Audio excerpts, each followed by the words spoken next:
Welcome back, legends, and if you're new here, welcome to the ultimate world of magical what-if fanfictions.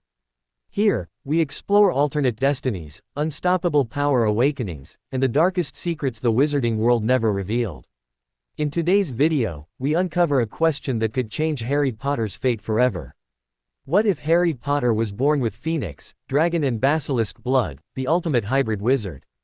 And hey, if you love powerful Harry Potter alternate stories, make sure to hit that subscribe button right now. Because we upload daily magical what-if videos you definitely don't want to miss. Alright, let's unlock the magic, and witness how Harry's entire destiny is rewritten. The rain fell in relentless, icy sheets, a dreary curtain obscuring the world beyond the window pane. Inside number 4, Privet Drive, the darkness was not so much an absence of light as a physical presence. A heavy blanket of silence broken only by the distant, rhythmic tick of the grandfather clock in the spotless hallway. Harry Potter was not asleep. He lay on the thin, lumpy mattress, his two large hand-me-down pajamas scratching against his skin, and stared at the water tracing crooked paths down the glass. Each drop was a mirror of the desolation that had taken root in his chest, a cold, hard knot that had been growing since the Dementor attack in Little Whinging. The memory of that soul-sucking chill was more vivid than the warmth of his own bed, the echo of his mother's scream more real than the sound of his own breathing. He was a freak. He had always known it. The cupboard under the stairs had taught him that. The Dursleys, hissed warnings and locked doors had cemented it. But this was different. The Dementors didn't just see a freak, they saw nothing. They saw a void where happiness should have been, and they sought to complete the job. And the rage that had answered them, a torrent of green light he hadn't cast, a power that had felt ancient and vicious and that was a new kind of freakishness. It terrified him. It had terrified Dudley. It had, he was sure, terrified the Order members who now took turns watching the house, their faces grim in the gloom. A floorboard creaked overhead. Uncle Vernon's heavy tread. The sound was a familiar anchor in the storm of his thoughts, a reminder of the mundane hatred that was, perversely, easier to understand than the magical danger that stalked him. He rolled onto his side, pulling the thin blanket over his head, trying to block out the world. But he couldn't block out the memory of the graveyard. Cedric's lifeless eyes. The high, cold voice of Lord Voldemort. Kill the spare. The words were etched onto the inside of his skull. He was the reason Cedric was dead. He was the reason Sirius was trapped in that horrible house, a ghost of the man he wanted to be. He was a burden, a liability, a piece in a game he didn't know how to play. His scar gave a faint, dull throb, not the searing pain of before, but a persistent, low-level ache, a reminder of the tether that bound him to the monster who wanted him dead. He pressed the heel of his hand against it, the skin warm and slightly raised. Why me? The question was a childish whine, and he despised himself for it. But it echoed nonetheless. Why was he the one marked? Why was he the one everyone looked to with either hope or fear? A different memory surfaced, fighting its way through the graveyard fog and the Dementor's chill. The first time he'd held a wand. The warmth that had flowed up his arm, a sense of rightness, of homecoming, so profound it had brought tears to his 11-year-old eyes. The wand chooses the wizard, Mr. Potter. Ollivander's voice, whispery and certain. For a few years, he'd believed that was the whole story. He was a wizard, like his parents. He had a place. But the older he got, the more he realized the wand had chosen something else, something more. Or something less. Something broken. His breath hitched, a sob he refused to let out. He was so tired. Tired of the fear, the grief, the crushing weight of a destiny he'd never asked for. He wished, with a desperation that was a physical ache, that he could talk to Sirius. Really talk. Not the stilted, guarded conversations they had under the watchful eye of Mrs. Weasley or Professor Lupin, where everything was carefully phrased to avoid mentioning the war, or the prophecy, or the fact that Harry felt like he was cracking apart. He wanted to tell him about the rage. The green light. The way his magic sometimes felt like a living thing inside him, coiling and hissing, something that was not entirely his own. The ache in his scar intensified, a sharp, needling pain that made him suck in a breath. He squeezed his eyes shut, focusing on the sound of the rain, using it as a focal point to push back against the discomfort. He imagined building a wall in his mind, brick by brick, like Hermione had suggested after one of his particularly bad nightmares. A wall to keep the visions out. A wall to keep the rage in. It was then, in the deep, focused silence of his own mind, that he felt it. A flicker. Not in his scar, but deeper, in the very core of his being. A spark of warmth so foreign, so utterly out of place in the icy landscape of his grief, that he almost dismissed it as a trick of his imagination. He held his breath, concentrating.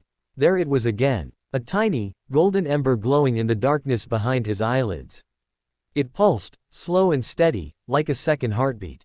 It felt clean, pure, a stark contrast to the cold, oily darkness that usually accompanied his connection to Voldemort. He focused on the ember, pouring all his attention into it, a drowning man grasping for a lifeline. The warmth spread, a gentle heat seeping into his cold fingers and toes, loosening the knot of tension in his chest. For the first time all summer, a sliver of something that wasn't despair or anger touched him. It was fragile, a soap bubble of peace, but it was real. The grandfather clock in the hall chimed once. 2 o'clock. The sound shattered the moment. The golden ember in his mind flickered and died, and the cold rushed back in, sharper and more biting than before. The brief respite had only made the return to reality more brutal. He was still Harry Potter. He was still the boy who lived. He was still trapped. He sat up, swinging his legs over the side of the bed. Sleep was impossible now. The memory of that strange warmth was already fading, leaving behind a phantom ache, a longing for something he couldn't name. He stood and padded silently to the window, resting his forehead against the cool glass. The street lamp across the way was a blurry halo in the downpour. Privet Drive was asleep, secure in its boring, predictable normality. He envied them. He hated them. A movement in the shadows between two houses caught his eye. He stiffened, his breath fogging the glass. He wiped it clear with a frantic swipe of his sleeve, his heart hammering against his ribs. Was it a Death Eater? A Dementor? He squinted, his eyes straining against the gloom. The figure was tall, cloaked, standing perfectly still in the pouring rain. It wasn't Mad-Eye Moody's stumping gait, or Tonks's brightly colored hair. This was someone else. Then, as if sensing his gaze, the figure looked up. Even from this distance, through the distorting veil of rain, Harry could feel the intensity of that stare. It was like a physical touch, a pinprick of pressure against his mind. His scar gave a violent, searing jolt of pain. So sharp he gasped and stumbled back from the window, clutching his forehead. White-hot needles seemed to be driving into his skull. Voldemort's joy, a cold, cruel triumph, flooded his senses. He saw a dark, cavernous place, a towering stone archway with a tattered black veil that fluttered in a non-existent wind. He heard a whisper, sibilant and hungry. Soon, the pain subsided as quickly as it had come, leaving him trembling and nauseous on the floor, his pajamas soaked with cold sweat. He crawled back to the window, his limbs shaking. The space between the houses was empty. The cloaked figure was gone. But the feeling of being watched remained, a crawling sensation on the back of his neck. He had to get out. He couldn't stay here, a sitting duck in this pink, frilly prison. He needed to know what that warmth was. He needed to understand the rage. He needed to find a way to fight back, to become more than just a symbol, more than just a victim waiting for the end. A plan, desperate and half-formed, began to take shape in his mind. The Hogwarts letters would arrive soon. They would have to leave Privet Drive to go to Diagon Alley for supplies. That would be his chance. He would demand answers from Dumbledore. He would corner Sirius. He would make them tell him everything. No more coddling. No more lies of omission. He was 15, not a child. He had a right to know what he was facing. He had a right to know what he was. He stood up, his jaw set. The fear was still there, a cold stone in his gut, but it was now joined by something else, a simmering, determined anger. The hybrid of grief and fury that had been his constant companion all summer had found a new focus. He wasn't just angry at the Dursleys, at Voldemort, at the world. He was angry at the people who were supposed to be on his side, the people who kept him in the dark for his own protection. He looked around his room, at the locked door, the bars on the window, a recent, precautionary addition by a terrified Uncle Vernon. This wasn't protection. This was a cage. And he was done being caged. A soft, rustling sound came from the floor. Hedwig, stirring in her cage. He went to her, unlatched the door, and gently stroked her snowy feathers. She hooted softly, nipping at his finger with affection. "It's going to be different this year, girl," he whispered, his voice rough with emotion. I'm done waiting for things to happen to me. He had no idea how true those words were. The spark of golden warmth he'd felt, a mere curiosity in the moment, was already beginning to change him on a level deeper than bone, deeper than magic. The blood in his veins, a unique, impossible amalgamation of ancient, powerful lines, had been stirred from its long slumber. The phoenix's resilience, the dragon's fury, the basilisk's lethal grace, they were no longer dormant legends. They were waking up, and they were hungry. He stayed by the window until the first gray light of dawn began to bleed into the black sky, washing the stars away. The rain had softened to a drizzle. Privet Drive began to stir. A car engine coughed to life. A dog barked. The ordinary world was waking up to another ordinary day. Harry Potter did not feel ordinary. He felt like a bowstring being drawn taut, a storm gathering its strength. He watched the sun rise, its weak light doing little to warm the room or his spirit. The cliffhanger of the night, the mysterious watcher, the searing pain, the whisper from the veil, hung over him, but it was the internal cliffhanger that truly held him captive. The dawning, terrifying, exhilarating realization that the weapon they all thought he was far more complex and volatile than anyone, including himself, had ever imagined.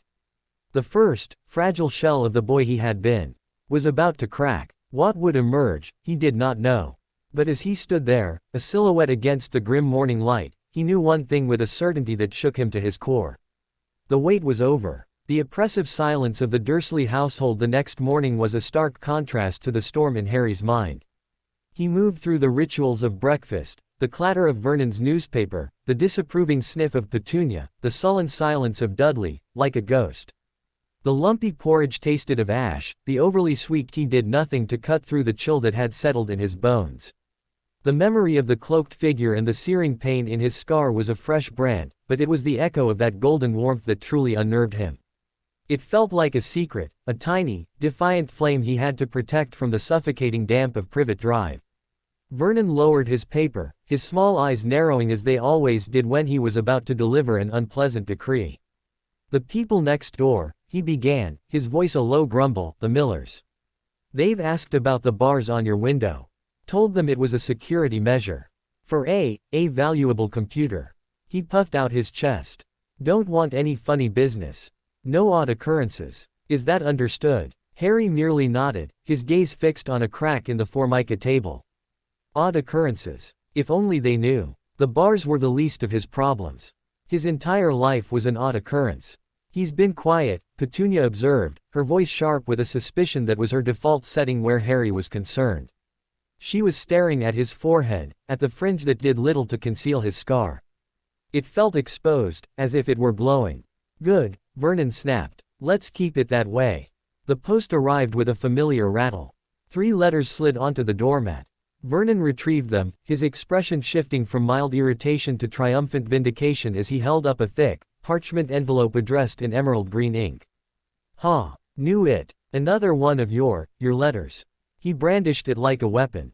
Well, you're not going. We've discussed it. It's final. Too much trouble. Strange happenings. That thing in the alley last summer. Harry's heart, which had given a hopeful leap at the sight of the Hogwarts seal, plummeted. He'd known this was coming, but the finality in Vernon's voice was a physical blow. He couldn't stay here. Not now. Not after last night. The golden ember in his memory flickered, and with it came a surge of heat that had nothing to do with warmth. It was a prickling, impatient fire that coiled in his stomach. I have to go, Harry said, his voice low but clear, cutting through the kitchen's tense atmosphere. Vernon's face purpled. You'll go where we tell you to go, boy. The law, Harry started, a feeble argument he knew would hold no water. The law can get stuffed. Vernon roared, slamming his fist on the table, making the cutlery jump. I am the law in this house. You are not going back to that freak school. We're putting an end to it. We're going away, where they can't find us. A nice, normal holiday. No mail. No visitors. No, you. The words landed like a series of hammer blows. A holiday. They were going to lock him away somewhere, cut him off completely from the magical world, from his friends, from any chance of finding answers. The coiling heat in his gut tightened. The air in the kitchen seemed to thicken, to hum with a pressure he could feel in his teeth. Petunia was staring at him, her long neck craned, her eyes wide with something more than her usual dislike. It looked like fear. "You can't," Harry whispered, his hands curling into fists under the table. "We can, and we will," Vernon bellowed, standing up, his bulk casting a shadow over Harry. "We're leaving tonight. You will go to your room and you will stay there until it's time to go. Is that clear?" The heat in Harry's core exploded. It wasn't a thought, not a spell. It was a pure, visceral reaction. A silent, furious no that erupted from him. The kitchen window, with its cheerful gingham curtains, didn't shatter. It vaporized. Not a single shard of glass remained. One moment it was there, the next, a perfect, gaping hole looked out onto the meticulously manicured lawn. There was no sound of breaking glass, only a soft whump of displaced air, and then the gentle patter of rain falling directly onto the linoleum floor. Silence. Absolute, deafening silence. Vernon stood frozen, his mouth agape, his face a mottled canvas of shock and terror. Petunia let out a strangled squeak, her hand flying to her throat. Dudley had ducked under the table, his whole body trembling. Harry was just as stunned as they were. He stared at the empty window frame, at the rain now sprinkling the pristine kitchen. He hadn't raised his wand. He hadn't spoken a word. The magic had come from a place so deep inside him it felt alien. It was raw, uncontrolled, and terrifyingly powerful. The coiling heat was gone, replaced by a cold, hollow dread. What had he done? The doorbell rang. The sound was absurdly normal, a cheerful chime in the wake of the impossible. No one moved. It rang again, longer, more insistent. With a trembling hand, Petunia crept towards the front door, peering through the peephole. Her already pale face lost all remaining color. She fumbled with the lock and pulled the door open. Standing on the pristine welcome mat, as if conjured by the very chaos itself, was Albus Dumbledore. He looked utterly unfazed by the torrential rain, his half-moon spectacles perched on his crooked nose, his long silver beard tucked into his belt. He was wearing robes of a deep, midnight blue, embroidered with tiny, shimmering stars that seemed to move in the dim light. His presence filled the hallway, not with menace, but with an unshakable, calm authority that made Vernon Dursley seem like a petulant child. "Good evening, Dursleys," Dumbledore said pleasantly, his twinkling blue eyes taking in the scene. The terrified family, the rain blowing into the kitchen, and Harry, still seated at the table, his knuckles white on the edge. "I do hope I'm not interrupting supper." Vernon found his voice, a sputtering, incoherent rage. You, what have you done to my window?" Dumbledore's gaze swept over the empty frame. "I was about to ask you the same question. A rather dramatic, architectural choice."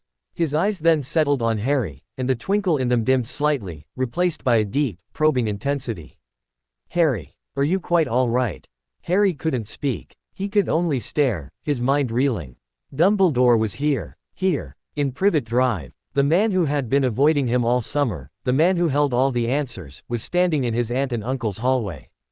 "Get out!" Vernon roared, finally finding his footing. He took a threatening step forward, but Dumbledore merely raised a hand.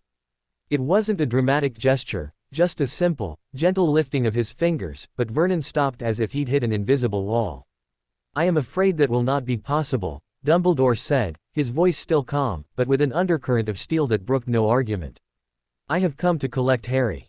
His presence is required elsewhere. He's not going anywhere." Petunia shrieked, her voice shrill.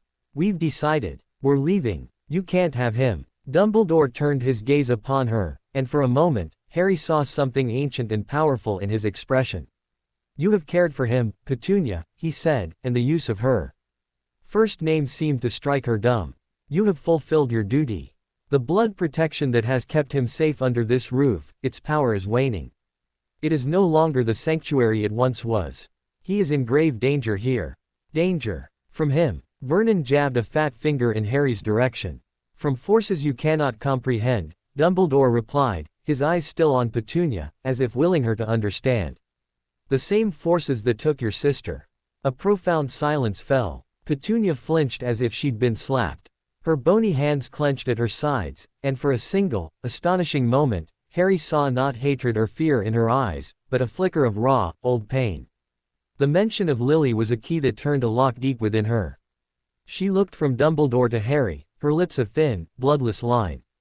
"Take him," she whispered, the words barely audible. Vernon whirled on her. "Petunia." Take him, she repeated, her voice stronger, laced with a desperate finality. Just, take him, and never bring him back. The words should have felt like a victory. They were his ticket out, his escape from this prison. But instead, they felt like a condemnation.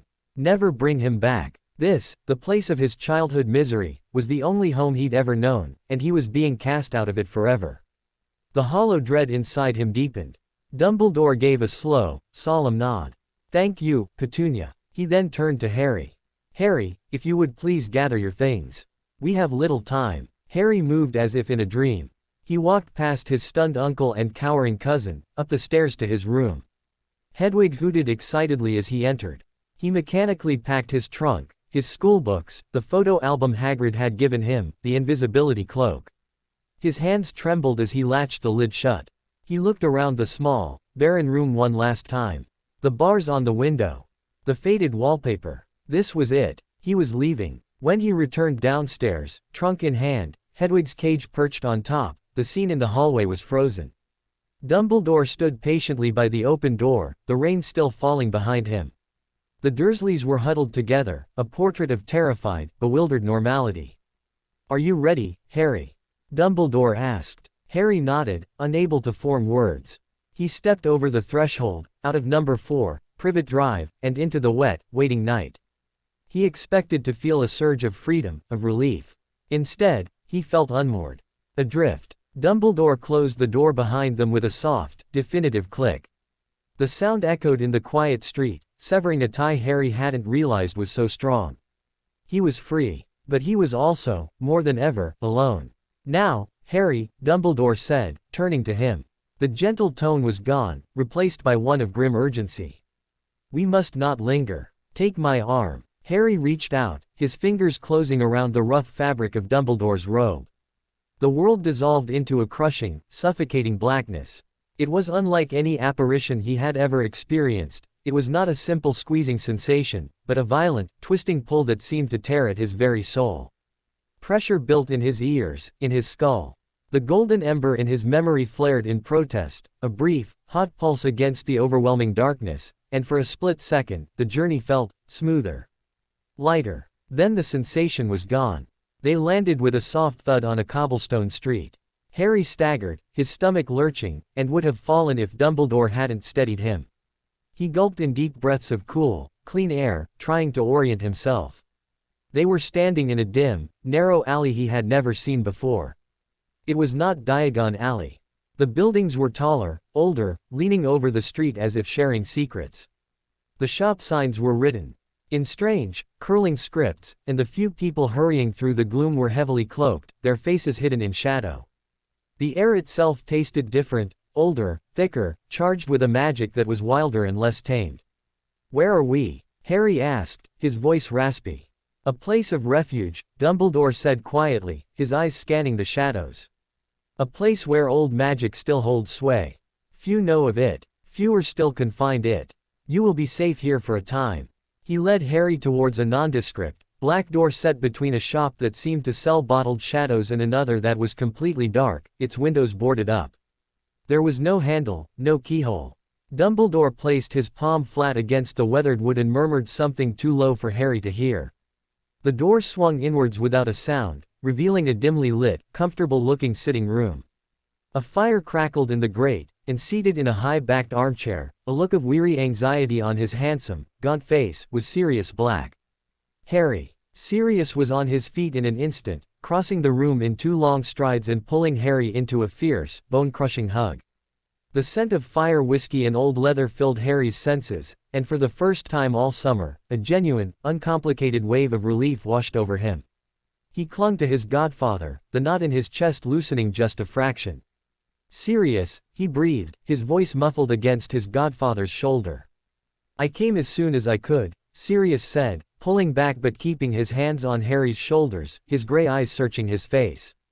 When Dumbledore told me he was getting you, Merlin, Harry.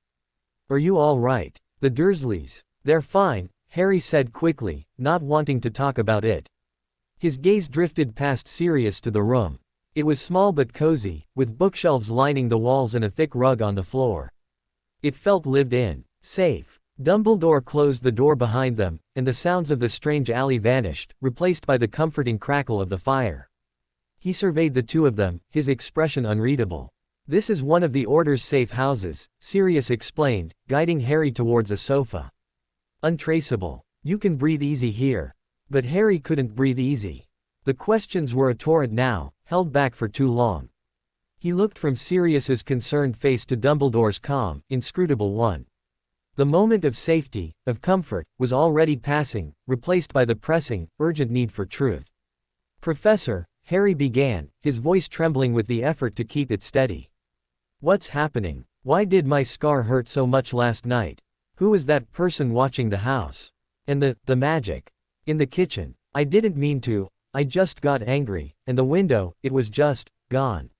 Sirius's grip on his shoulder tightened. "What magic? What happened?" Dumbledore did not seem surprised.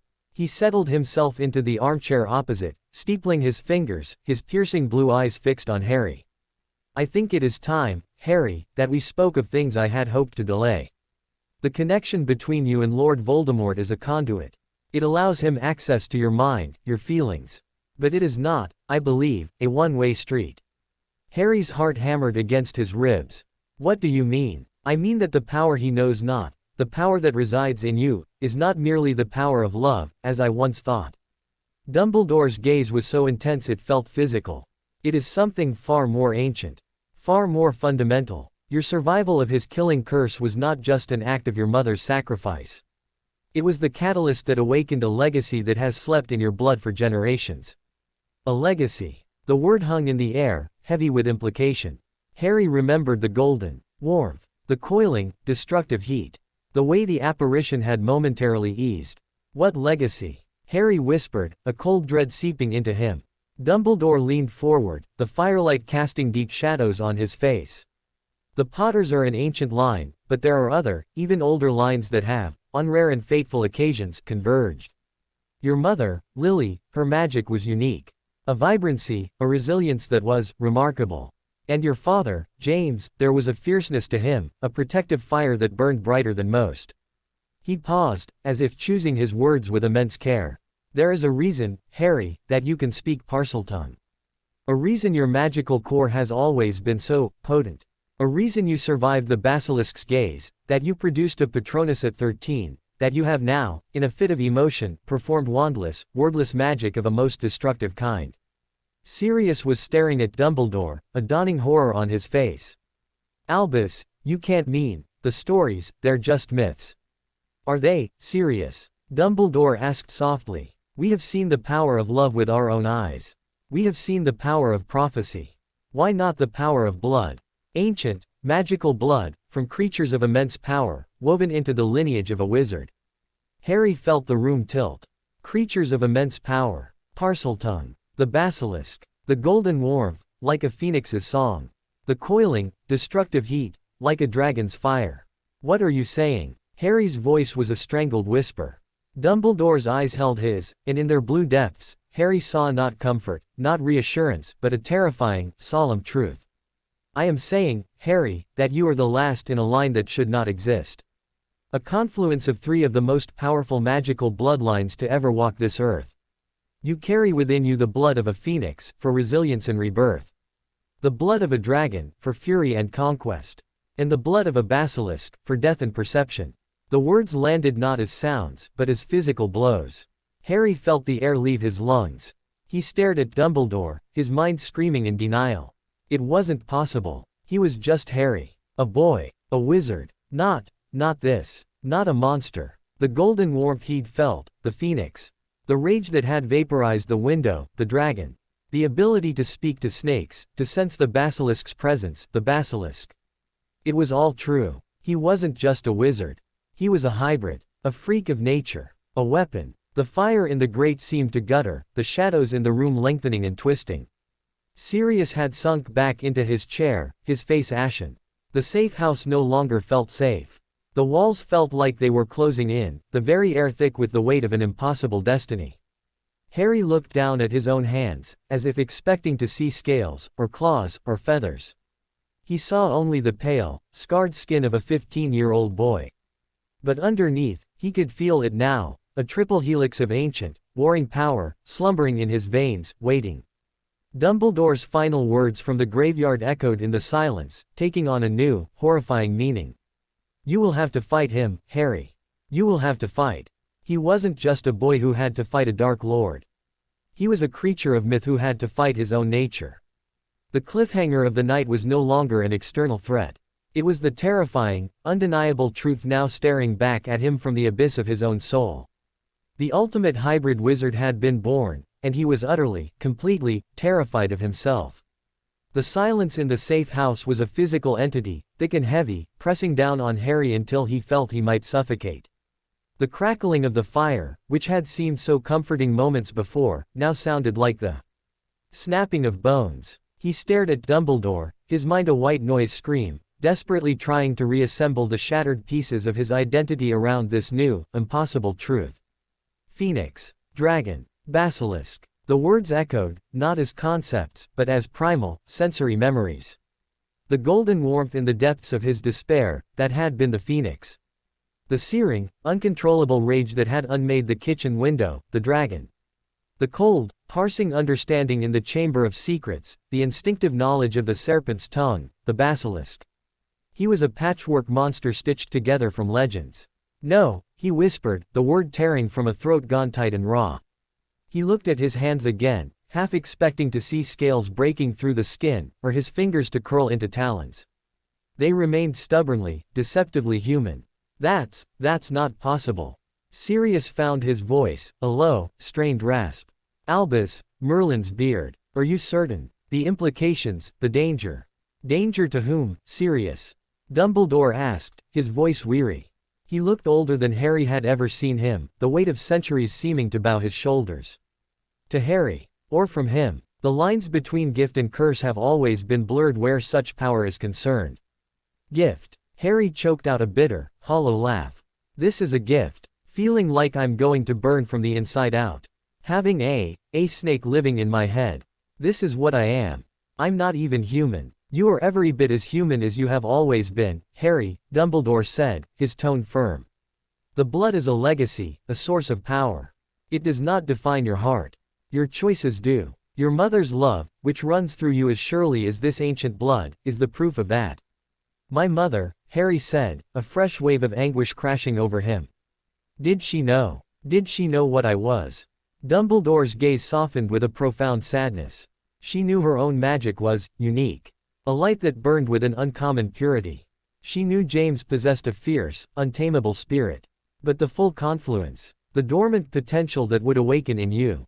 No, that was a secret the old families guarded with their lives, a secret lost to time until your survival of the killing curse made it impossible to ignore. Sirius stood up abruptly, pacing in front of the fire like a caged animal. The old families. The sacred 28. There were always rumors. Whispers of the Peverell line dabbling in things they shouldn't. Of a black ancestor who consorted with Avila, but this is something else entirely. He stopped, turning a haunted look on Harry. The rage, Harry. The dragon's blood. You have to be careful. It's a fire that can consume you if you let it. I don't know how to control it. Harry's voice rose, edged with panic. It just happens. 1 minute I'm angry, the next, the window was just gone. What if it happens again? What if next time it's not a window? What if it's a person? The fear was a cold, sharp needle in his heart. He saw Cedric's body, pale and still on the grass of the graveyard. What if his own power, this monstrous thing inside him, hurt someone he cared about? Control, Dumbledore said, leaning forward, his intense gaze pinning Harry in place, begins with understanding. You must learn to recognize the sensations. The phoenix's warmth is a balm, a shield for your spirit. The dragon's fire is a weapon, but a weapon you must learn to sheath. The basilisk's perception, it is a double-edged sword. It allows you to see truths others miss, to understand the language of predators, but it can also twist your view of the world, make you see enemies where there are none. Harry shook his head, overwhelmed. It was too much. He felt like his skull was too small to contain the reality of what he was. He wanted to run, to hide, to go back to the simple hatred of the cupboard under the stairs, where the only monster was his aunt's disapproval. Why are you telling me this now?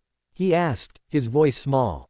Because the connection between you and Lord Voldemort is deepening, Dumbledore said, his tone grave. He may not yet understand the full nature of what you are, but he senses a power in you that is alien to him. He fears it. And what Voldemort fears, he seeks to possess or destroy. Your outburst of magic at Privet Drive, such a raw display of power sends a ripple through the magical world. He will have felt it. He will be curious. And he will redouble his efforts to breach your mind. A cold dread, colder than any Dementor's chill, seeped into Harry's bones. Voldemort wanted inside his head. And now his head was a chaotic menagerie of ancient, warring instincts.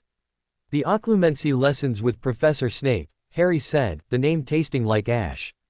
They're more important than ever. They are essential, Dumbledore agreed. But standard Occlumency is designed to shield a human mind. Your mind, your mental landscape, will be different. It may require a different approach. Nevertheless, Snape is the most skilled Occlumens I know. You must apply yourself, Harry.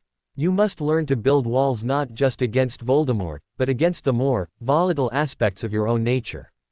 The idea of Snape, with his simmering contempt, poking around in the newfound chaos of his mind was a fresh kind of horror. He would see everything. The fear, the rage, the monstrous truth. He can't know, Harry said quickly, a surge of protective instinct flaring within him. It felt different from the dragon's rage, sharper, more focused. The basilisk, coiling to protect its secrets. You can't tell him what I am. Dumbledore studied him for a long moment. Professor Snape is a complicated man, but he is committed to the cause.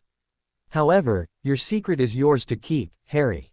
For now, I will not speak of it to him. The knowledge is too dangerous, for you and for the war effort. If Voldemort were to learn of it from another source. He didn't need to finish the sentence. The image was clear enough. Voldemort, not just wanting him dead, but wanting to dissect him, to understand and claim the power in his blood. Sirius came to sit beside Harry again, his presence a solid, grounding force. We'll figure this out, Harry. Together. You're not alone in this. But Harry felt utterly alone. He was a singular point in the universe, a unique and terrifying mistake. How could anyone possibly understand? A soft tapping came at the window.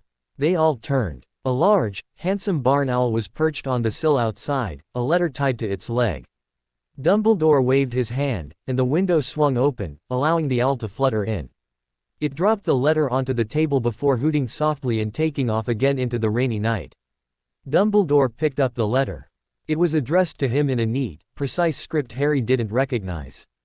He broke the seal and read it, his face impassive. When he looked up, his eyes held a new urgency. The situation has changed, he said, folding the letter and tucking it into his robes. Your departure from Privet Drive was noted more quickly than I anticipated. The Ministry has been alerted to a significant, unregistered magical event in a Muggle area. Harry's stomach clenched. The window. They knew. Fudge. Sirius snarled. The Minister is panicked, Dumbledore confirmed. He is scrambling to contain the story, but his primary concern is locating Harry. He believes I have hidden him away to undermine the Ministry's authority. He is not entirely wrong. So what now? Harry asked, the dread a cold stone in his gut. Do I have to go back? No, Dumbledore said, and the finality in his voice was a small mercy. But the plan for your relocation to Grimmauld Place must be accelerated. The protective enchantments here are strong, but they are not designed for a prolonged stay under such scrutiny. He stood up. Sirius, you will take him. Use the designated route. I will create a diversion. There are matters I must attend to at the Ministry to soothe some ruffled feathers. Sirius nodded, his expression grim. Understood. Dumbledore turned to Harry. Remember what I have told you, Harry. Your blood is not your destiny. It is a tool. A powerful, dangerous tool. Learn its weight. Learn its edge. But do not let it wield you. With a final, piercing look, Dumbledore swept from the room. The door clicked shut behind him, and the safe house felt immeasurably smaller, the weight of the secret now resting solely on Harry and Sirius. Sirius let out a long, slow breath. Well, that was a lot to take in. Harry couldn't speak. He just stared into the fire, watching the flames dance and writhe. He could feel them, now that he knew what to look for. The three threads. A flicker of golden light, deep in his core, a small, defiant ember. A coiled, restless heat in his belly, simmering with a low-grade anger. And a cold, sharp awareness at the base of his skull, a perception that made the shadows in the room seem alive with hidden meaning. He was a cage for 3 ancient spirits. "Come on," Sirius said gently, placing a hand on his back. "We should go. The longer we stay, the greater the risk." Harry numbly stood and gathered his things. His trunk felt heavier, as if filled with lead instead of books and robes. Hedwig hooted softly from her cage, sensing his distress. Sirius led him to the back of the safe house, to a small, bare room that contained nothing but an old, ornate fireplace. "Flow powder is too traceable," Sirius explained, pulling a small, tarnished metal from his pocket. It was a portkey. "This will take us directly to the basement of Grimmauld Place. It's not exactly cheerful, but it's the most heavily warded place in Britain right now. You'll be safe there." Safe. The word had lost all meaning. How could he be safe when the greatest threat might be the magic in his own veins? "Ready?" Sirius asked, holding out the metal. Harry nodded, his throat too tight for words. He reached out and placed a finger on the cold metal alongside Sirius. The familiar hook behind the navel sensation yanked him away from the safe house. The journey was smoother this time, the crushing pressure less intense. He felt the golden ember in his core pulse gently, as if cushioning him from the worst of the distortion. It lasted only a moment, but the difference was undeniable. They landed in a dark, dank cellar that smelled of dust and decay.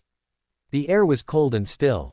A single, guttering candle illuminated rough stone walls and a floor strewn with forgotten debris. "Welcome to number 12, Grimmauld Place," Sirius said, his voice echoing hollowly in the silence. He tried to sound cheerful, but it fell flat. "Home sweet home." He led Harry up a rickety staircase and into the main hallway of the Black family townhouse. It was even gloomier than Harry remembered from the few glimpses he'd had in the fireplace. The gas lamps cast a sickly greenish light, illuminating the cobwebbed chandelier and the portrait of Mrs. Black, hidden for now behind heavy velvet curtains. The air was thick with the smell of mildew and old, dark magic. A door creaked open down the hall, and Remus Lupin emerged, his face tired but breaking into a warm smile when he saw Harry. "Harry, thank goodness you're all right." He came forward and clasped Harry's shoulder. "We heard about the disturbance at Privet Drive. We were worried." Before Harry could respond, another voice, shrill and piercing, cut through the gloom. "Is that him? Is it the half-blood boy? Desecrating the house of my fathers with his filthy blood." It was the house elf, Creature. He emerged from the shadows, muttering and bowing, his pale, sunken eyes fixed on Harry with pure, unadulterated loathing. "Silence, Creature!" Sirius snapped, his own face twisting with anger and pain. But Creature's gaze was locked on Harry. The elf's muttering stopped. His large, bat-like ears twitched. His bulbous eyes widened, not with hatred now, but with a dawning, terrified recognition.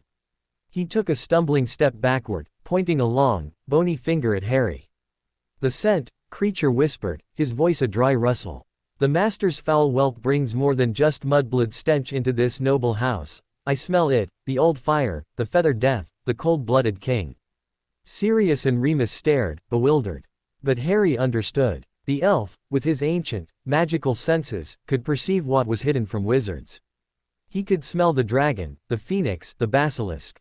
Creature's face contorted in terror and reverence. He fell to his knees, pressing his face to the dusty floor. "The stories are true," the elf moaned into the floorboards. "The abomination has come, the world eater, the living death." The words hung in the foul air of the hallway, more damning than any prophecy. Creature's prostrate form, his terrified whispers, painted a picture far more terrifying than Dumbledore's careful explanations. This wasn't just a legacy. It was a curse. A thing of myth that inspired dread in the very stones of the ancient house. Harry stood frozen in the dark hallway, the weight of the elf's words pressing down on him, as the last vestiges of the boy he thought he was crumbled to dust around him. He wasn't just a hybrid. He was an abomination. And the world, it seemed, was right to fear him. The silence in the grim hallway of Grimmauld Place was absolute, broken only by Creature's ragged, wheezing breaths against the floorboards. The words, abomination, world eater, living death, echoed in the stagnant air, each one a nail in the coffin of Harry's former self. He could feel the weight of Sirius's and Remus's bewildered stares, but he couldn't meet their eyes. He stared at the groveling elf, his own horror a cold, solid mass in his chest. "Creature," Sirius's voice was a whip crack, laced with a fury that was as much about the elf's insolence as it was about the unsettling nature of his words. Get out. Get back to your cupboard and do not emerge until you are called. With a final, terrified whimper, Creature scrambled backwards on all fours before vanishing into the shadows with a soft crack of disapparition. The hallway felt emptier without him, but the echo of his pronouncement remained, poisoning the atmosphere. Remus Lupin was the first to break the tension. He looked from the spot where Creature had been to Harry's pale, stricken face. Harry, what was he talking about? Harry shook his head, his throat sealed shut. He couldn't form the words. To say them aloud here, in this dark, hateful place, felt like a desecration. It would make it all too real. Sirius let out a frustrated growl, running a hand through his long, dark hair. He's a mad old elf, Harry. Spouting pure blood nonsense he learned from my mother. Don't listen to a word of it. But there was a flicker of uncertainty in his gray eyes. He had heard the raw terror in Creature's voice, a terror that went beyond mere bigotry. I'm tired, Harry mumbled, the words a desperate escape. Can I just go to my room? The request, so simple and childish, seemed to snap Sirius back to the present. The concern for his godfather overrode his confusion. Of course, you can.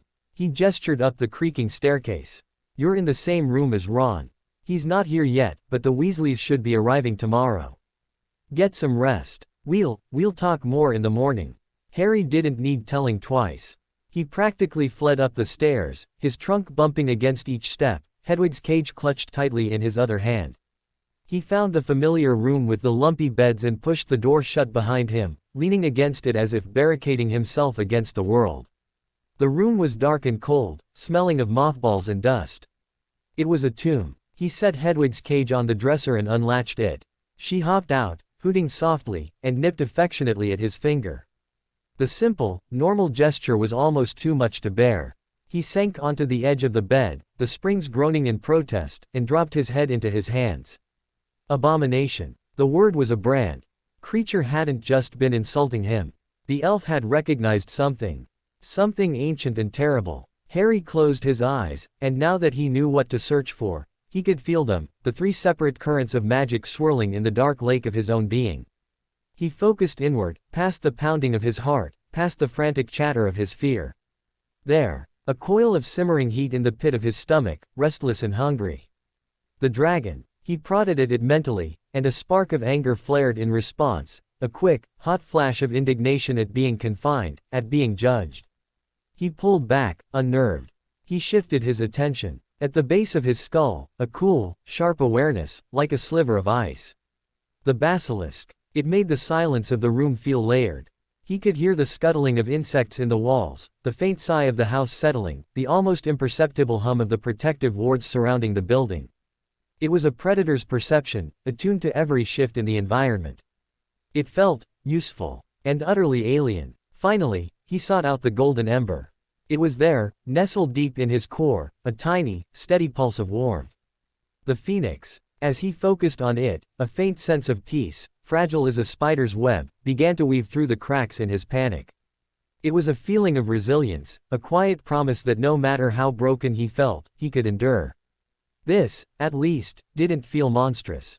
A floorboard creaked outside his door. He froze, his senses snapping to alert. The basilisk's perception zeroed in on the sound, the weight distribution, the subtle intake of breath.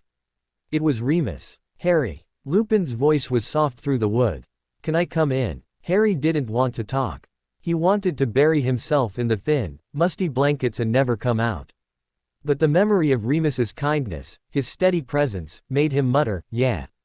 The door opened slowly. Remus entered, closing it behind him.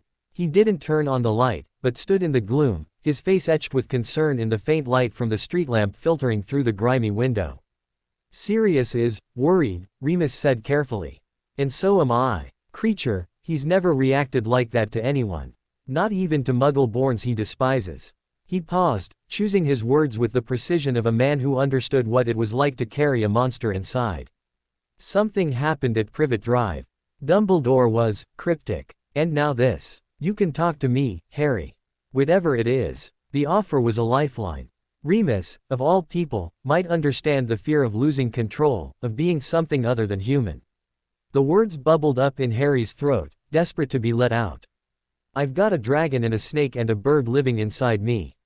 I'm a freak of nature. I'm an abomination. But he couldn't. Dumbledore's warning echoed in his mind. The knowledge is too dangerous. If he told Remus, he would be putting him in danger.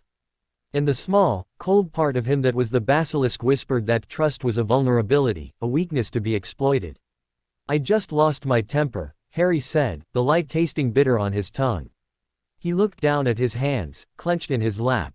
The Dursleys, they said I couldn't go back to Hogwarts. I got angry, and my magic, it just exploded. I didn't mean to do it. It was a half-truth, and Remus, with his keen perception, seemed to sense the vast, hidden portion of it. He didn't press. Instead, he sat down on the bed opposite Harry, the frame groaning under his weight. The loss of control is terrifying, Remus said quietly, his gaze distant. I remember the first time I transformed. The pain, but worse than the pain was the fear of what I might do. The wolf isn't me, Harry. But it's a part of me I have to live with. I have to cage it, control it, or it will destroy everything I care about. Harry looked up, meeting Remus's eyes. There was a profound understanding there.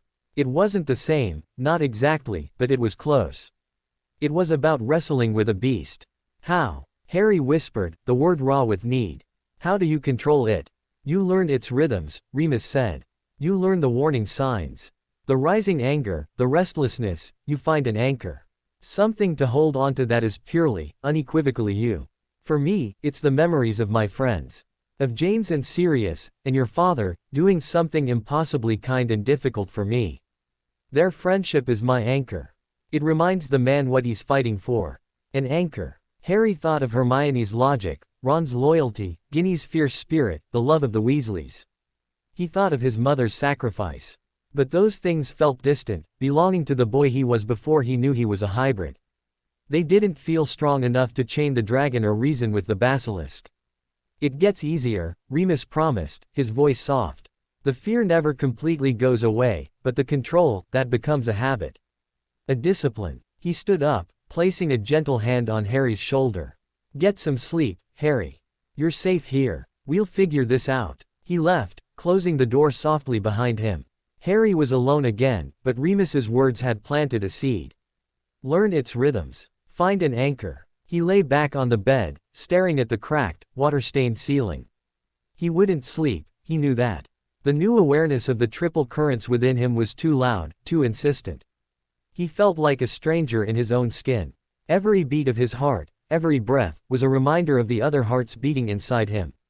He spent the rest of the night in a strange, twilight state, not asleep, not awake, but exploring the new geography of his own soul. He would focus on the dragon's heat, not feeding it, but simply observing its ebb and flow. He would listen through the basilisk's perception, cataloging the sounds of the sleeping house without judgment. And he would cling to the phoenix's warmth, using it as a shield against the rising tide of his own despair. It was exhausting, terrifying work.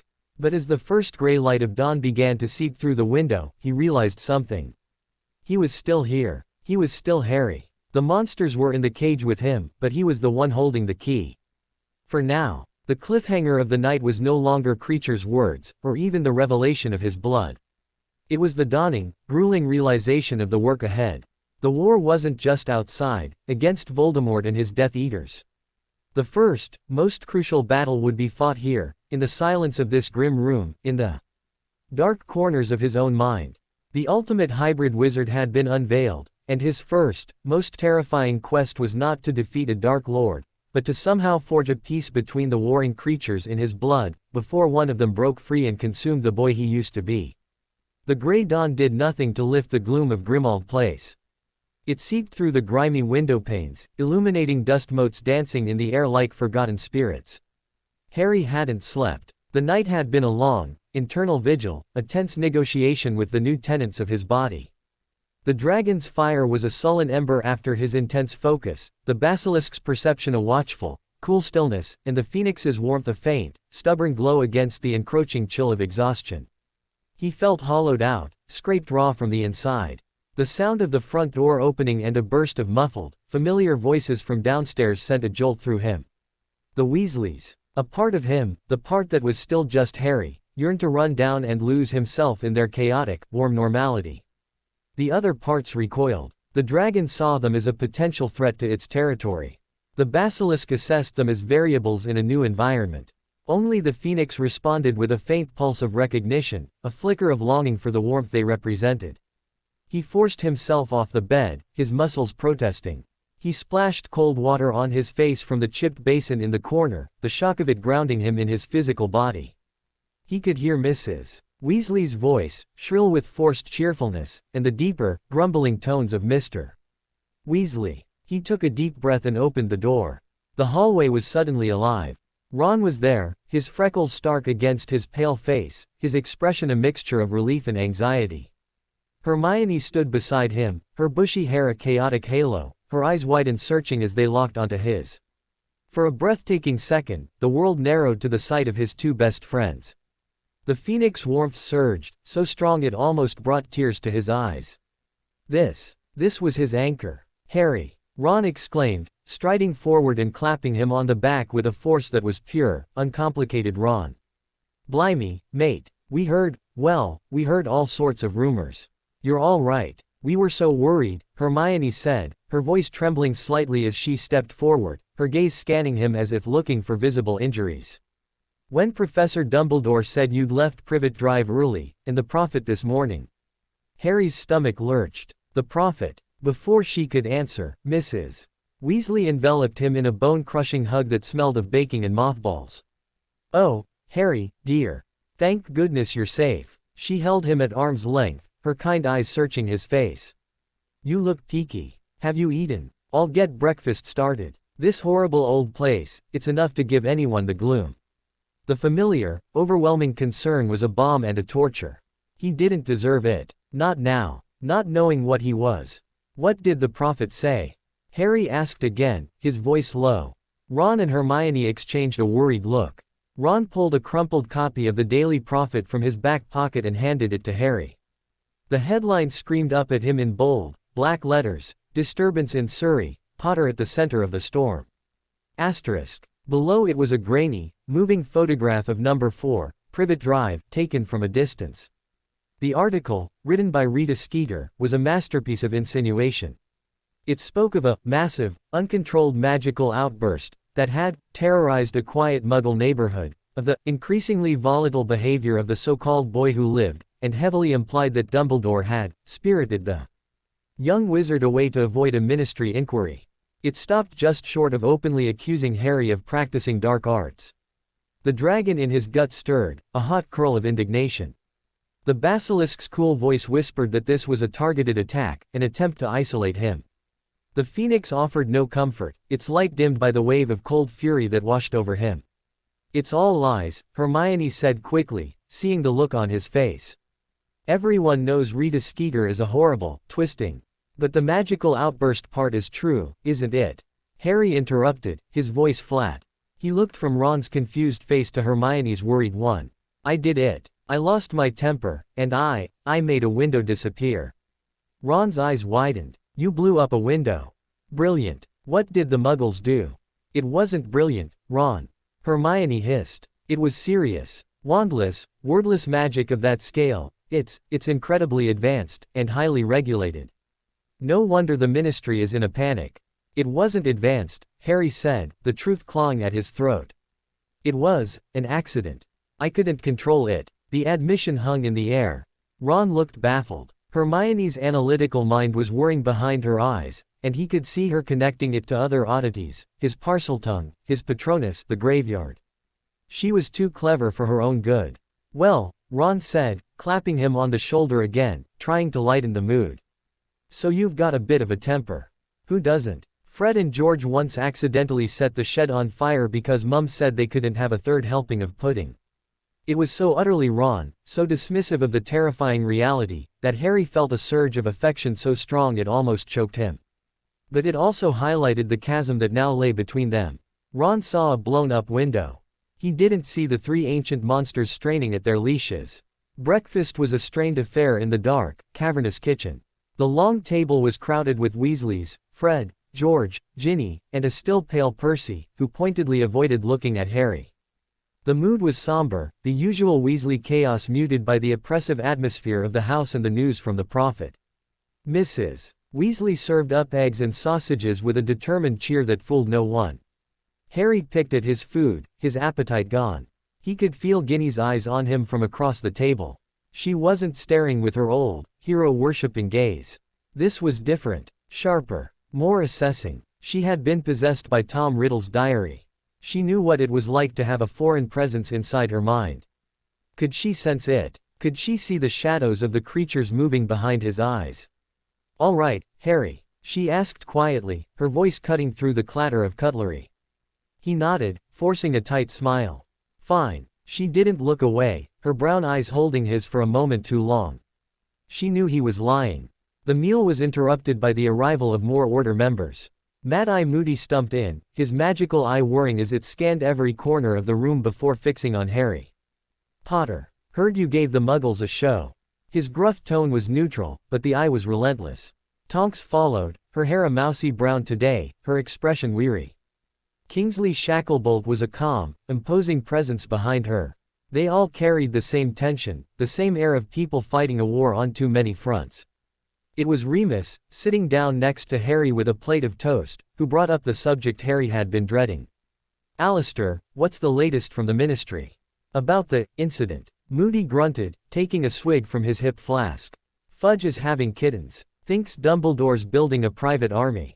Thinks Potter's his secret weapon, gone rogue. The Obliviators had their work cut out for them with those Muggles. Total memory modification. Whole street. Massive operation. But they're covering it up." Hermione asked, leaning forward. "They're not charging Harry." "Charging him with what?" Kingsley's deep voice was calm. "There's no law against being powerful. Only against using magic to break the law. No Muggles were harmed. The Ministry's position is that it was a minor weather-related event that was exaggerated. They're more concerned with why Dumbledore moved him. They're watching the Flow network, monitoring portkeys," Tonks added, pushing a strand of limp hair from her face. "They've even got people stationed at King's Cross. They really don't want you going back to Hogwarts, Harry." The words should have been frightening, but they barely registered. He was too focused on the undercurrents in the room. Moody's eye was still on him, and Harry could feel the basilisk part of him rising to the challenge, a cold, analytical stare meeting the magical one. Moody's eye narrowed almost imperceptibly. "The boy's got a look about him," Moody growled, more to himself than to anyone else. "Different." Mrs. Weasley bustled over. "Oh, leave him alone, Alistair. The poor boy's been through enough. He doesn't need you scrutinizing him like one of your suspects." But the damage was done. The attention of the entire table was on him again. Fred and George were looking at him with newfound interest. Percy sniffed disdainfully. Mr. Weasley looked worried. Harry couldn't take it anymore. The scrutiny was a physical pressure on his skin. The dragon stirred, wanting to lash out, to clear the room. The phoenix fluttered, a desperate plea for calm. The basilisk calculated the exits. "I'm finished," he muttered, pushing his plate away and standing up so abruptly his chair scraped loudly against the stone floor. I'll be upstairs." He didn't wait for a response. He fled the kitchen, taking the stairs two at a time, seeking the relative sanctuary of his bedroom. But sanctuary was an illusion. He was carrying the cage with him. He heard footsteps following him and knew it would be Ron and Hermione. He braced himself as the door opened and they slipped inside. "Blimey, Harry," Ron said, shutting the door. "What's really going on? You've been off since you got here. Is it you know who? Your scar." It was the perfect, logical excuse. The pain he'd always used to explain away the unexplainable. He could lie. He could hide behind the lightning bolt. But as he looked at their faces, full of loyalty and concern, the lie died in his throat. They had followed him into a nest of acromantula, faced a basilisk, confronted a werewolf, and fought Death Eaters. They deserved the truth. Or at least, a version of it. "It's not my scar," he said, his voice low. He walked to the window, staring out at the bleak, brick-walled view of the neighboring house. It's me." He could feel them exchanging confused glances behind his back. "What do you mean, Harry?" Hermione asked gently. How could he explain it? The words felt too big, too ridiculous. I have the blood of magical creatures in me. It sounded like a child's fantasy. The magic, at the Dursleys, it wasn't normal, he began, choosing his words with immense care. It didn't feel like my magic. It felt older, angrier. Dumbledore, he said, he took a shaky breath. He said I have a different kind of magical core. That it's why I can do things other people can't. Why the Dementors affect me so badly. Why I can talk to snakes. He turned to face them. Ron looked utterly bewildered. Hermione's face was a mask of intense concentration. A different core, she repeated slowly. But magical theory states that all wizard cores are fundamentally the same, just with varying levels of strength and affinity. What kind of core? An old one, Harry said lamely, the light taking shape. It was close to the truth, but it hid the monstrous reality. From my family line. Dumbledore says it makes my magic powerful, but volatile. Hard to control. That's what the window was. That's why the Ministry is scared. They can sense it's different. It was a half-truth, wrapped in a lie, but it was the best he could do. It explained his outburst, his odd abilities, without branding him as an abomination. Ron whistled softly. So you're extra powerful. But a bit wonky. Is that what you're saying? Something like that, Harry said, a wave of relief washing over him that Ron had distilled it to such simple terms. But Hermione was not Ron. Her mind didn't work that way. She was staring at him, her head tilted, and he could see the gears turning. An old core. Parseltongue. A connection to the Dark Lord. The strange, powerful magic. She was assembling a puzzle, and while she didn't have all the pieces, the picture she was starting to see was alarming. Harry, she said, her voice very serious. This old core. Does it feel dark? The question hung in the air. The basilisk was death. The dragon was destruction. Were they dark? The phoenix was light. But which was stronger? I don't know, he answered honestly, the words a confession. It just feels wild. Before Hermione could press further, a commotion from downstairs saved him. There was a loud bang, followed by Sirius's raised voice and another, colder, more familiar voice that made Harry's blood run cold. Severus Snape had arrived. The momentary relief at sharing a fraction of his burden vanished, replaced by a cold, sharp dread that was all his own. Snape, the Master Legilimens, was here. And his first order of business, Harry was sure, would be to pick apart the walls of his mind, to see the wild, monstrous truth that Harry was desperately trying to hide. The cliffhanger of the morning was no longer the Ministry or the Prophet. It was the bat-like figure now standing in the hallway below, a man who could, with a single spell, expose every terrifying secret Harry now carried, and who would surely use that knowledge to destroy him. The cold, drawling voice of Severus Snape cut through the floorboards like a shard of ice. Harry's entire body went rigid. The dragon inside him, which had settled to a low simmer, flared with instant, aggressive hostility. The basilisk's perception sharpened, focusing on the new threat with lethal intensity. Only the phoenix remained still, a watchful, wary ember. He can't be here for, Ron whispered, his eyes wide with dread. The Occlumency lessons, Hermione finished, her voice hushed. He must be. A heavy knot tightened in Harry's stomach. The thought of Snape slithering through his mind, poking at the raw, newly discovered parts of his psyche, was a violation worse than any physical attack. He would see the dragon's fury, feel the basilisk's cold gaze, sense the phoenix's fragile hope. He would know. And he would use it. They heard the kitchen door open and close, followed by the low murmur of voices. The order was meeting. Harry, Ron, and Hermione stood frozen in the center of the room, listening. They couldn't make out words, but the tones were clear enough. Moody's gruff bark, Mrs. Weasley's flustered interruptions, Sirius's barely contained anger, and Snape's silken, contemptuous replies. We should try to listen, Hermione said, creeping towards the door. We have a right to know what's going on. But before she could reach for the handle, heavy, uneven footsteps sounded on the stairs. A moment later, a sharp rap came at the door. It swung open to reveal Mad Eye. Moody, his magical eye swiveling independently to take in all three of them at once. Potter. Downstairs. Snape wants a word with you. Alone. The way he said, alone, made it sound like a sentence. Ron looked mutinous. He can't just order him about. It's order business, son, Moody growled, his normal eye fixing on Ron while the magical one continued to scan the hallway behind him. And it's for Potter's own good, whether he likes it or not. Now, come on. Don't keep him waiting. He's in a foul enough mood as it is. Harry's legs felt like lead as he followed Moody down the stairs. The portrait of Mrs. Black was still mercifully silent behind her curtains, but he could feel her malevolent presence nonetheless. The dragon's heat was a protective furnace in his belly, and he consciously pushed it down, fearing it would betray him. He tried to build the mental wall Hermione had described, brick by brick, but his thoughts were a chaotic jumble of fear and anger. Moody gestured towards a door off the main hallway, one that led to a small, windowless sitting room rarely used. In there. I'll be right outside. It was both a warning and a reassurance.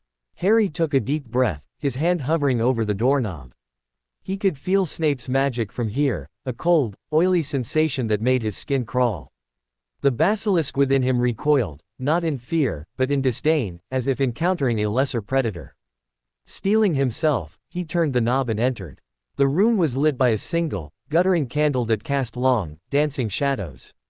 Snape stood with his back to the door, his black robes making him a slash of darkness in the dim room. He didn't turn as Harry entered. "Close the door, Potter." The command was soft, but it brooked no argument. Harry pushed the door shut, the click of the latch sounding unnaturally loud in the silence. He stood, waiting, his heart hammering against his ribs. Snape turned slowly. His face was paler than usual, a mask of cold contempt. His black eyes, like chips of obsidian, bored into Harry, and he felt the first, faint pressure against his mind, a subtle, probing touch like a spider testing the strands of its web. "The headmaster," Snape began, his voice a low sneer, "in his infinite and questionable wisdom, has deemed it necessary for you to receive instruction in occlumency. I, having no choice in the matter, have agreed to attempt to teach you. Do not expect me to enjoy it. Do not expect me to coddle you. The mind is not a playground, Potter. It is a fortress. Or, in your case, a ruin waiting to be plundered." The insult was meant to provoke him, to make his mental defenses weak with anger. Harry felt the dragon stir, a hot wave of indignation. He clenched his fists, focusing on the memory of the golden warmth, using it as a shield. "My mother's love, my friends, my anchor. I understand, Professor," Harry said, forcing his voice to remain level. Snape's lip curled. "I doubt that, but we shall begin nonetheless. The first principle of occlumency is clearing the mind. You must learn to discipline your thoughts, to suppress emotion, to reject fantasy. You must exist in a state of emptiness." He took a step forward, and the pressure in Harry's mind increased. It was an intrusive, violating feeling, like having a cold, slimy finger poking around in his private memories. He saw a flicker of the Dursleys' kitchen, felt a surge of the rage that had vaporized the window. "You were resisting," Snape murmured, a cruel hint of satisfaction in his tone. "Futile. Your emotions are a beacon. Your anger, your fear, they are open doors. Legilimens." This time, the attack was not a probe. It was a battering ram. Images and sensations flooded Harry's mind, ripped from him without his consent. The Dementors. Chill, Cedric's blank eyes, the gleam of the Triwizard Cup, the high, cold laughter of Voldemort. No, Harry thought, desperately trying to push back. He focused on the Phoenix, on the feeling of warmth and peace. The assault wavered for a second, the images blurring. Snape's eyes widened infinitesimally. He increased the pressure. "Pathetic. You cling to sentiment. It makes you weak." The mental invasion tore through his fragile defenses. He was back in the graveyard, the echoes of the killing curse ringing in his ears. He felt the agony in his scar, saw the flash of green light. And then, something shifted. The dragon, provoked and cornered by the invasion, roared to life. It was not a thought, not a memory. It was a raw, primal instinct. A wall of searing, white-hot fire erupted in Harry's mind, not to hide his memories but to annihilate the intruder. It wasn't a shield, it was a conflagration.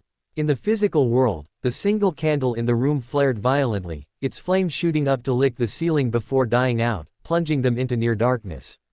The air grew hot and thick, smelling of ozone and ash. Snape gasped, a sharp, pained intake of breath. He physically staggered back a step, his hand flying to his own temple. The invasive presence in Harry's mind vanished, severed as if by a guillotine. For a long moment, there was only darkness and the sound of their ragged breathing. What was that? Snape's voice was a whisper, but it was laced with something Harry had never heard in it before, not anger, but a sharp, clinical shock. That was not Occlumency. Harry stood trembling, the aftermath of the dragon's fury leaving him dizzy and nauseous. The fire was receding, but the heat remained, a warning thrum in his blood. He had no answer. He didn't know what it was. Snape took a step closer, his black eyes gleaming in the residual light from under the door. The contempt was gone, replaced by a terrifying, intense curiosity. He was no longer looking at James Potter's hated son. He was looking at a specimen. "You did not repel me," Snape said, his voice low and analytical. "You attacked. A mental counter-strike of that nature, it is not taught. It should not be possible for a wizard your age." His gaze was dissecting him. "The headmaster warned me your mind was unique. He failed to mention it was armed." Harry remained silent, his heart pounding. He had revealed too much. The half-truth he'd told Ron and Hermione would not hold up under Snape's scrutiny. Snape stared at him for another long, unnerving moment. Then, he turned and swept towards the door. "We are done for today. Do not expect me to be so unprepared next time. You will practice clearing your mind. You will attempt to master that impulse. Failure to do so will have consequences you cannot imagine." He yanked the door open, revealing a startled Mad-Eye Moody standing guard. Without another word, Snape strode past him and disappeared down the hall, his black robes billowing behind him. Moody turned his magical eye on Harry, who was still standing frozen in the dark room. "What happened in there, Potter?" "I felt a surge." Harry shook his head, unable to speak. He had survived the first encounter, but he had unleashed a new kind of danger. Snape was no longer just a bitter teacher. He was a hunter who had caught the scent of unique prey. The Occlumency lessons were no longer about defense, they were a battlefield, and Harry had just shown his most dangerous weapon. The cliffhanger of the lesson was not the failure to learn, but the terrifying success of his instinctual defense. He had kept Snape out, but in doing so, he had confirmed there was something inside worth hiding, something powerful, something wild, and something that had just drawn the full, predatory attention of Severus Snape. The walls of his mind had held, but at a cost he was only beginning to understand. The darkness of the sitting room felt like a shroud. Harry stood there long after Snape had left, the phantom heat of the dragon's fury still pulsing through his veins. The air smelled of extinguished candlewick and something else, something sharp and electric, like the air after a lightning strike. Mad-Eye Moody's heavy tread approached the doorway, his magical eye whirring as it fixed on Harry's pale, shaken form. "Well," Moody grunted, his voice low. "Out with it, Potter." "What did he do?" Harry shook his head, the motion jerky. His throat was too tight to form words. What could he say? "I set my own mind on fire to keep him out." It sounded insane. Moody studied him for a long moment, his normal eye narrowed, the magical one scanning the room as if looking for residual traces of the magic that had flared so violently. He seemed to decide that pressing the issue was futile. "Come on. Upstairs. Don't need you fainting in the hallway." He herded Harry out of the room and up the stairs. Ron and Hermione were waiting at the top, their faces etched with identical expressions of anxiety. "Harry, what happened?" Hermione demanded, her voice a frantic whisper. "We felt something. A wave of heat." Did he see anything?" Ron asked, his eyes wide. Harry just shook his head again, pushing past them into the bedroom and collapsing onto his bed. He felt hollowed out, scraped clean by the inferno and the violation that had preceded it. He curled onto his side, facing the wall, wanting nothing more than to be alone. "Harry," Hermione began, her tone soft and worried. "Just leave me alone for a bit," he mumbled into the thin pillow. "Please." He heard them hesitate, then the soft click of the door as they reluctantly left him to his thoughts. The silence they left behind was deafening. Inside his head, it was anything but silent. The dragon was preening, a smug, heated coil of satisfaction. It had defended its territory. It had won. The basilisk was a watchful, approving presence, its cold logic seeing the efficiency of the counterattack. Only the phoenix was quiet, its light dimmed, as if wary of the destructive force it now shared a home with. He had to get control. Remus's words echoed in his memory. Learn its rhythms. Find an anchor. But his anchor, the thought of his friends, of his mother, felt flimsy against the raw, instinctual power he had just wielded. That power didn't care about love or friendship. It cared about survival. It cared about dominance. For the next 2 days, Harry moved through Grimmauld Place like a ghost. He avoided everyone as much as possible, taking his meals quickly and retreating to his room or the dusty library on the top floor. He spent hours sitting in a threadbare armchair, staring at the rows of books on dark arts and pure blood genealogy, not seeing them. He was practicing. He would close his eyes and sink into the internal landscape of his mind. He didn't try to build walls. Instead, he tried to map the territory.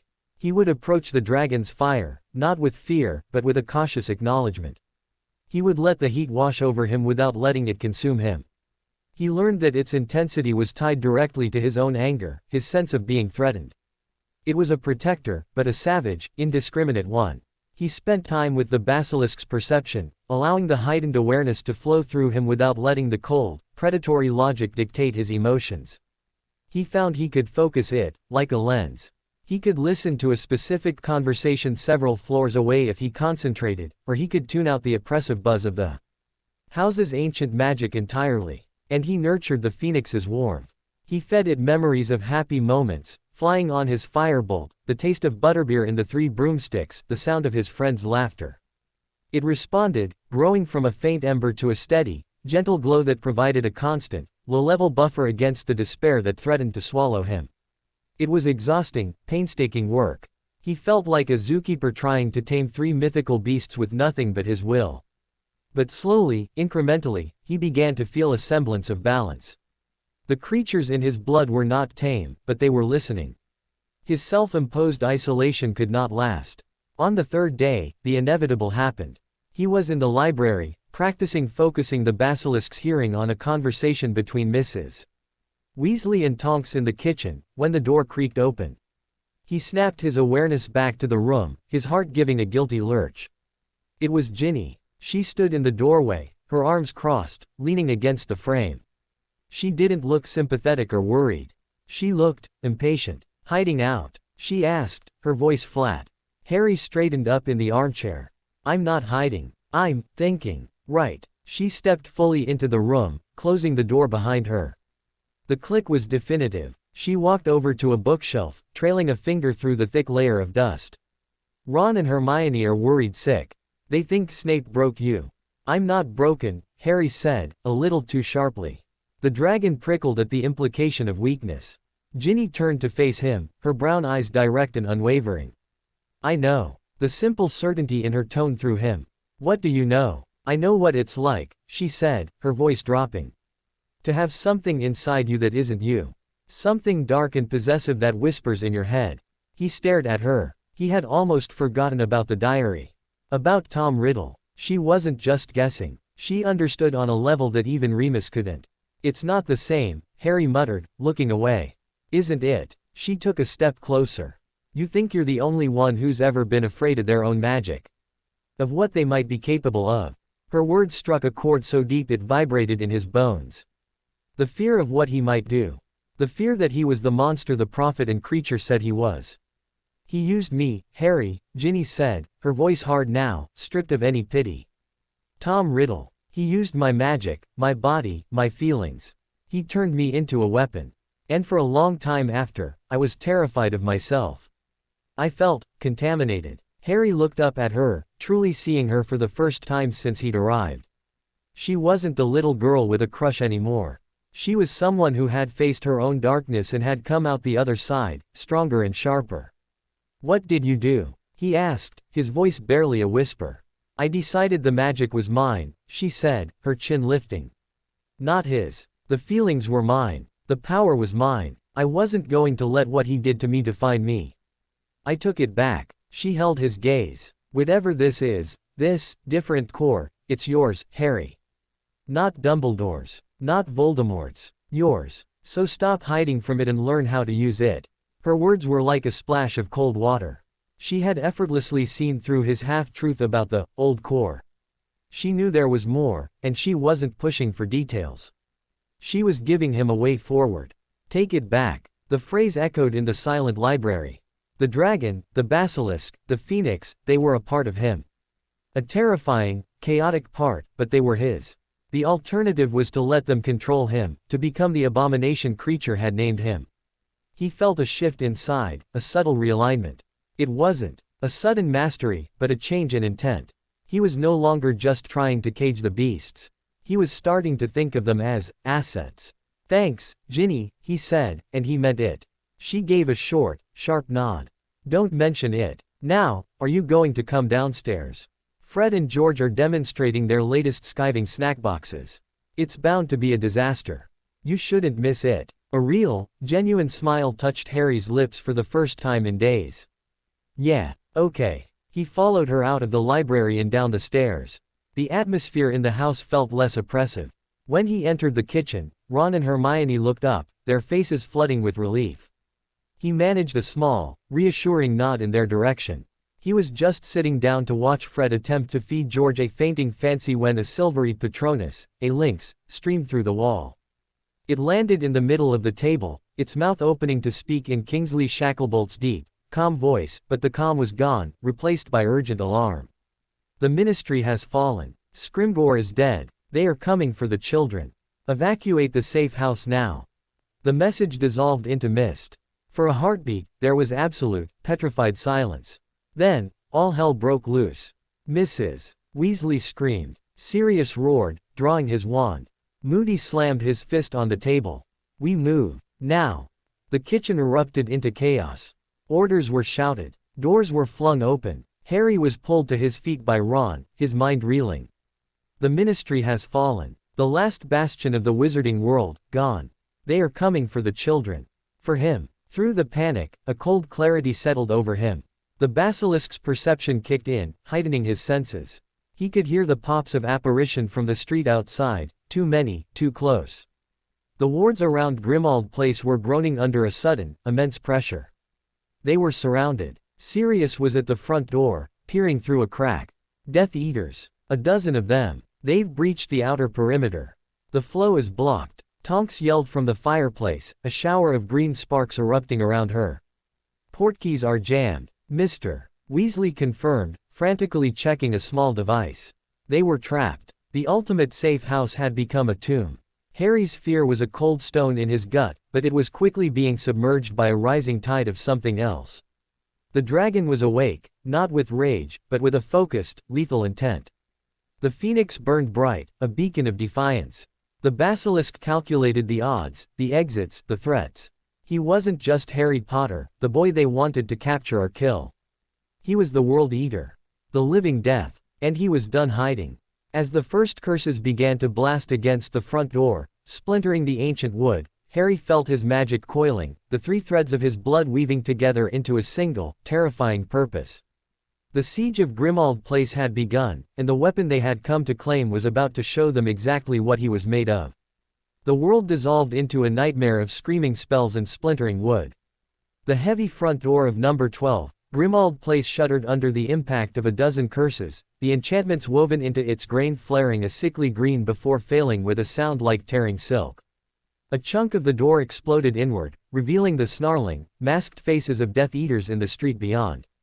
Proteo Maxima. Moody bellowed, and a shimmering, multi-layered shield erupted across the blasted doorway, but it was already buckling under the relentless assault. "They're in the back. They've breached the kitchen." Kingsley's voice boomed from the rear of the house, followed immediately by the deafening crash of shattering glass. And the sizzle of destructive magic. They were surrounded. Trapped. The air was thick with the smell of ozone, burning wood, and panic. "To the drawing room. Now. It's the most defensible," Sirius yelled, grabbing Harry's arm and shoving him towards the stairs. His face was a mask of fierce, desperate joy. This was the fight he'd been craving. But Harry planted his feet. The cold, analytical part of him, the basilisk, was assessing the flow of the battle. The Death Eaters were funneling them, herding them upwards into a kill box. The drawing room had one door, one window. It was a trap. "No," Harry said, his voice unnervingly calm amidst the chaos. Sirius stared at him. "Harry, we have to. They're hurting us. We need to break out." Harry's gaze swept the hallway. The dragon's fire was a contained inferno in his chest, waiting for a direction. The phoenix's light was a steady pulse, feeding his courage. He could feel the individual threads of his magic, distinct yet ready to be woven together. We need to hit them where they're strongest. He's right, Tonks shouted, her hair flashing from mousy brown to a violent magenta as she dueled with a jet of red light coming from the kitchen hallway. They've got us pinned. A jet of green light, the killing curse, shot through the weakened shield at the front door, missing Moody's head by inches and blasting a hole in the opposite wall. The portrait of Mrs. Black finally broke free of its curtains, her screeches adding to the bedlam. Filth, scum, half-breeds and blood traitors defiling my house, asterisk. Silence. Sirius roared, firing a silencing charm at the portrait, but it was immediately shredded by a stray cutting curse. Harry, what's the plan? It was Hermione, her wand held tight in a white-knuckled grip, her eyes wide with terror but fixed on him with absolute trust. The plan. The three currents within him coalesced into a single, clear stream of intent. The basilisk identified the point of greatest pressure, the front door, where the most Death Eaters were concentrated. The dragon provided the means, overwhelming, destructive force. The phoenix offered the will, the unwavering resolve to protect his family. On my mark, Harry said, his voice cutting through the din. He stepped forward, pushing past a stunned Sirius, towards the shattered doorway. He ignored the spells zipping past his head, the splinters of wood and plaster raining down around him. He felt a strange, hyper-awareness, a clarity he had never known in a fight. He could see the patterns in the spellfire, the gaps in the Death Eater's formation. Potter, get back, Moody snarled, but there was a new, assessing glint in his magical eye. Harry raised his wand, not in a standard dueling stance, but pointing it straight ahead, as if it were the barrel of a cannon. He didn't have a spell in mind. He had a feeling, a need, the need to clear a path, to create fire and thunder. He drew on the dragon. It wasn't like the uncontrolled burst at Privet Drive. This was a focused channeling. He felt the heat surge from his core, down his arm, and into the holly and phoenix feather wand. The air around the wand tip began to warp and shimmer, like the air over a hot road. A low, deep thrumming filled the air, vibrating in their teeth. The Death Eaters outside paused for a fraction of a second, sensing the shift in the magical atmosphere. Harry didn't shout an incantation. He gave a raw, guttural cry of effort and release. A torrent of roaring, white-hot fire erupted from his wand. It was not the precise, contained flame of an incendio. This was a wave, a tsunami of pure, magical conflagration. It didn't just shoot forward, it expanded, filling the entire doorway and blasting out into the street beyond. There was no smoke, only a blinding, cleansing fire that consumed the spells shot against it and turned the cobblestones to molten glass. The screams from the street were short, choked off things, swallowed by the roar of the flames. The shield across the door vanished, not from being broken, but because there was nothing left to shield against. Where a moment before there had been a squad of Death Eaters, there was now a churning river of fire and a scene of utter devastation. The buildings across the street were scorched black, their windows blown out. Silence, absolute and stunned, fell inside the hallway. Everyone was staring at Harry. Ron's mouth was hanging open. Hermione had both hands clamped over hers. Mrs. Weasley looked as if she'd seen a ghost. Sirius's expression was one of pure, unadulterated shock. Harry stood panting, his wand arm trembling. The dragon's fire had receded, leaving behind a feeling of immense, satisfying exhaustion. He had done it. He had controlled it. But the victory was short-lived. From the kitchen, a new voice cut through the silence, high, cold, and dripping with malice. It was a voice he had heard in his dreams, in the graveyard, in his darkest fears. Such impressive power, for a child. Lord Voldemort stepped into the hallway. He seemed to draw all the light and sound into himself, leaving only a void of terror in his wake. He was exactly as Harry remembered him, tall, skeletally thin, his face whiter than a skull, his slitted nostrils flaring, his red eyes burning with a dreadful, fascinated hunger. He held his wand loosely at his side, as if the chaos around him was beneath his notice. His gaze was fixed solely on Harry. I felt that, Voldemort whispered, his voice slithering through the hall. A fire that is more than fire. I have come to see its source for myself. The Death Eaters in the hallway, those who had come from the kitchen, fell to their knees, their masks pressed to the floor. Bellatrix Lestrange was among them, her face ecstatic. My lord, she moaned. Leave us, Voldemort said, not looking at them. Secure the perimeter. Let no one else enter. The boy and I have matters to discuss. The Death Eaters scrambled to obey, backing out of the room, their eyes wide with fear and awe. The Order members were frozen, wands raised, but utterly paralyzed by the Dark Lord's presence. They were flies caught in amber. Voldemort took a step forward, his red eyes boring into Harry. The connection between them, the cursed scar, was a live wire of agony, but Harry gritted his teeth, pushing the pain aside. He called upon the Phoenix, and a wave of warmth spread through him, muting the pain, strengthening his resolve. You are full of surprises, Harry Potter, Voldemort said, his lipless mouth curling into a mockery of a smile. The prophecy spoke of a power I know not. I had thought it was love, a sentimental, foolish notion. But this, he gestured with his pale hand towards the still smoldering street beyond the doorway. This is a power I understand. This is potential. He was looking at Harry not as an enemy to be destroyed, but as a tool to be acquired. A weapon to be mastered. I will never join you, Harry said, his voice steady, though his whole body was trembling.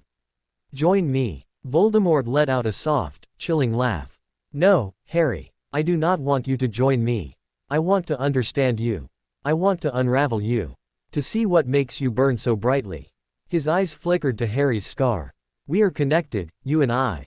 More deeply than you know. And now I see there are other connections, older, stranger ties that bind you. I will have them. I will have all of you.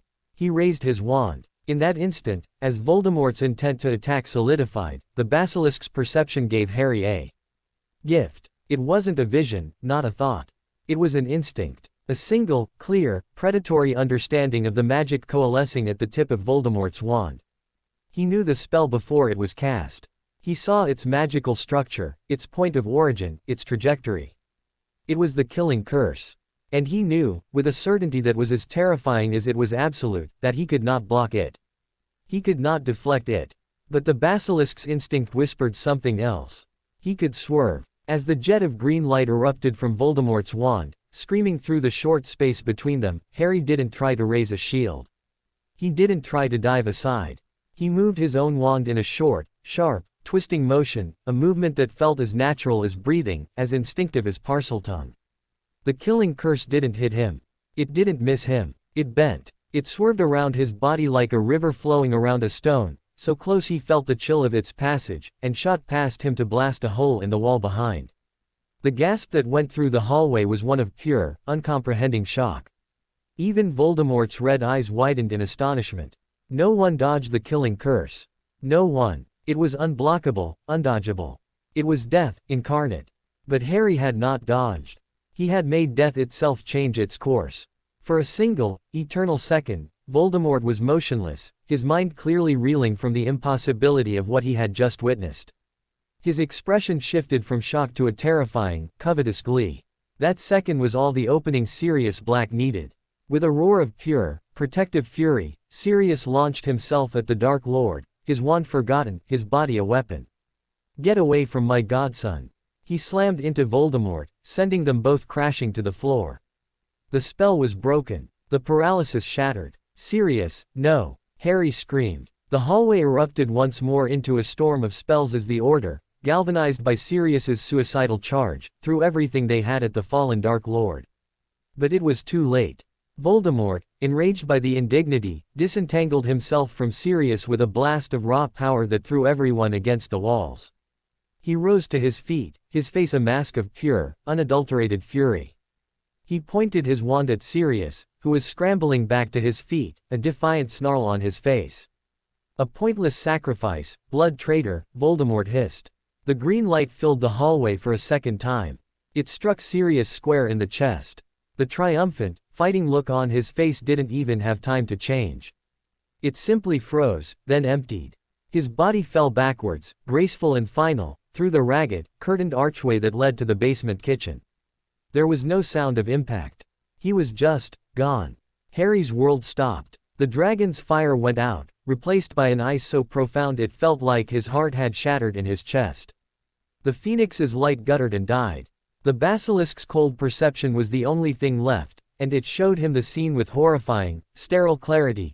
The stunned horror on every face, the empty space where his godfather had stood, and the triumphant, gloating figure of Lord Voldemort, who now turned his red eyes back to Harry.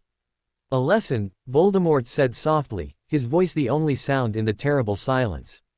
"All your power, and you could not save him." Then, with a sound like a rushing wind, he was gone, dissipating from the magically suppressed house as if the rules of magic did not apply to him. Harry didn't move. He didn't scream. He didn't cry. He stood in the center of the devastation, in the house that had become his godfather's tomb, and felt the three ancient powers within him wither and turn to ash. He had controlled the fire. He had bent death itself. But it hadn't mattered. Sirius was gone, and the cliffhanger that tore through his soul was not a question of what he was, or what he could do. It was the devastating, absolute certainty that no power, no magic, no legacy of blood would ever be enough to fill the Sirius-shaped hole that had just been blasted into the center of his universe. The ultimate hybrid wizard had met his ultimate failure. The silence after Voldemort's departure was a physical weight, crushing the air from Harry's lungs. He stood frozen in the center of the wrecked hallway, the image of Sirius falling, the life snuffed from his eyes, playing on a loop behind his own. The world had lost all color, all sound, all meaning. The dragon's fire was a banked pile of cold ashes. The phoenix's warmth was a distant, extinguished star. The basilisk's perception was a merciless lens, showing him every detail of the horror, the dust motes settling in the shafts of light from the blasted doorway, the splintered wood, the scorch marks on the walls, and the faces of the survivors, frozen in various states of shock and grief. Remus Lupin was on his knees, his face a mask of such profound agony it looked like it had been carved from stone. His mouth was open in a silent scream. Tonks was clinging to his arm, her own face streaked with tears, her hair a flat, deathly white. Mrs. Weasley had collapsed against her husband, great, racking sobs shaking her body. Ron and Hermione were holding onto each other, pale and trembling, their eyes fixed on Harry with a terrified pity that made him want to vomit. He had done it. He had bent the killing curse. He had wielded fire like a god. And it had meant nothing. Sirius was still gone. The knowledge was a cold, sharp knife twisting in his gut. Voldemort was right. It had been a lesson. A lesson in utter, absolute futility. A hand touched his shoulder. He flinched away violently, the contact like a brand. It was Moody, his face grimmer than ever, his magical eye whirring slowly. "Potter," he said, his voice a low, gravelly rasp. "We can't stay here. The wards are shattered. They could return at any moment." Harry didn't respond. He couldn't. His gaze was fixed on the ragged archway through which Sirius had vanished. He took a step towards it. "Harry, no!" Hermione cried out, her voice breaking. He ignored her. He walked to the archway and looked down the dark staircase leading to the basement kitchen. There was no body. There was nothing. Just darkness. Sirius had fallen into the veil at the Department of Mysteries. He was gone, beyond any reach, beyond any magic. A low, wounded sound escaped Harry's throat. It was the only sound he seemed capable of making. "We have to move him, Mr. Weasley said, his voice thick with emotion. He wasn't talking about Sirius. He was talking about Harry. Strong hands gripped his arms, Kingsley on one side, Moody on the other. They began to steer him, numb and unresisting, towards the back of the house. He was a parcel, a piece of broken furniture to be salvaged from the wreckage. He heard Mrs. Weasley's sobs, Ron's choked protests, but it was all happening at a great distance, muffled by the thick pane of glass that had slid between him and the world. They hustled him through the kitchen, out into a small, walled backyard he'd never seen before. The air was cold and smelled of damp earth. The sky above was a dull, uniform gray. "Portkeys ready," Moody grunted, holding up a rusted kettle. "Grab on." One by one, the survivors of the siege touched the kettle. Harry's fingers brushed the cold metal, feeling nothing. The familiar hook behind the navel sensation yanked him away from Grimmauld Place, but this time, there was no comforting pulse from the phoenix, no stabilizing heat from the dragon. The journey was a nauseating, disorienting plunge into nothingness. They landed in a field. It was surrounded by low hills, and in the distance, Harry could see the lights of a small village. A solitary, dilapidated cottage stood near a copse of trees, its windows dark. "The new safe house," Kingsley said quietly, his deep voice resonating with exhaustion. "We'll be safe here for a while." They moved inside. The cottage was cramped and dusty, but it was intact. Mrs. Weasley immediately set about lighting a fire and boiling water, her movements automatic, a desperate attempt to impose order on the chaos. Everyone found a place to sit, collapsing into chairs or onto the floor, the adrenaline crash leaving them hollowed out and silent. Harry stood by the cold, empty fireplace, his arms wrapped around himself. He could feel their eyes on him, but he couldn't meet any of them. The guilt was a living thing, gnawing at him from the inside. He had lured Sirius out. His need for a father figure, his recklessness, had gotten his godfather killed. And his new, monstrous power had been nothing but a flashy, useless trick. Hours bled into one another. Someone handed him a mug of tea. He held it until it went cold, then set it down untouched. Dusk began to fall, painting the dusty windows in shades of orange and purple. The conversations around him were hushed, fragmented. The Ministry, completely compromised. How did he get through the wards? Dumbledore must be told. The mention of Dumbledore's name was like a spark on tinder. The cold ashes of the dragon stirred, fanned by a sudden, sharp wind of rage. Dumbledore. The man who had known what he was and said nothing. The man who had left him with the Dursleys. The man who had hidden the prophecy. The man who had let Sirius rot in this war, first in Azkaban, then in Grimmauld Place, and now in death. The numbness began to recede, burned away by a rising tide of fury so pure and hot it felt like his blood was boiling. The glass pane between him and the world shattered. He turned from the fireplace. The movement was sudden enough that every conversation in the room stopped. All eyes turned to him. Where is he? Harry's voice was low, but it vibrated with a contained violence that made Ron shrink back. Who, Harry? Remus asked, his own voice ragged with grief. Dumbledore. Harry snarled, the name a curse. Where is he? While we were being attacked. While Sirius was being murdered. Where was the great Albus Dumbledore? Harry, you must understand, he has responsibilities, Mr. Weasley began, his tone placating. I don't care. The roar tore from Harry's throat, raw and painful. The mug on the table beside him shattered, not from a spell, but from the sheer, uncontrolled magical pressure radiating from him. The dragon was awake, and it was furious. My parents died for his war. Sirius died for his war. And he wasn't there. He's never there when it matters. He just leaves me in the dark and expects me to fight and die for him. That's not fair, Harry. Hermione cried, tears streaming down her face. He cares about you. He's trying to protect you. Protect me. Harry laughed, a harsh, broken sound. By making me a weapon. By not telling me what I am. What kind of protection is that? He was shaking now, his fists clenched so tight his nails dug into his palms. He knew. He knew about the blood. The phoenix and the dragon and the basilisk. He knew and he said nothing. He let me think I was just a freak. The admission hung in the air, stark and shocking. Ron's face was a picture of confused horror. Hermione's eyes were wide with dawning comprehension. The adults in the room, Remus, Moody, Kingsley, looked stunned. Harry, what are you talking about? Remus asked, his voice barely a whisper. But Harry was beyond explanations. The dam had broken, and all the fear, the confusion, the grief, and the rage of the last few days came flooding out, directed at the one person who wasn't there to defend himself. I'm done, Harry said, his voice dropping to a deadly calm that was more frightening than his shout. I'm done with his secrets. I'm done with his plans. I'm done waiting for him to save me. He looked around the room, his green eyes blazing with an intensity that was not entirely his own. You want to know what I am?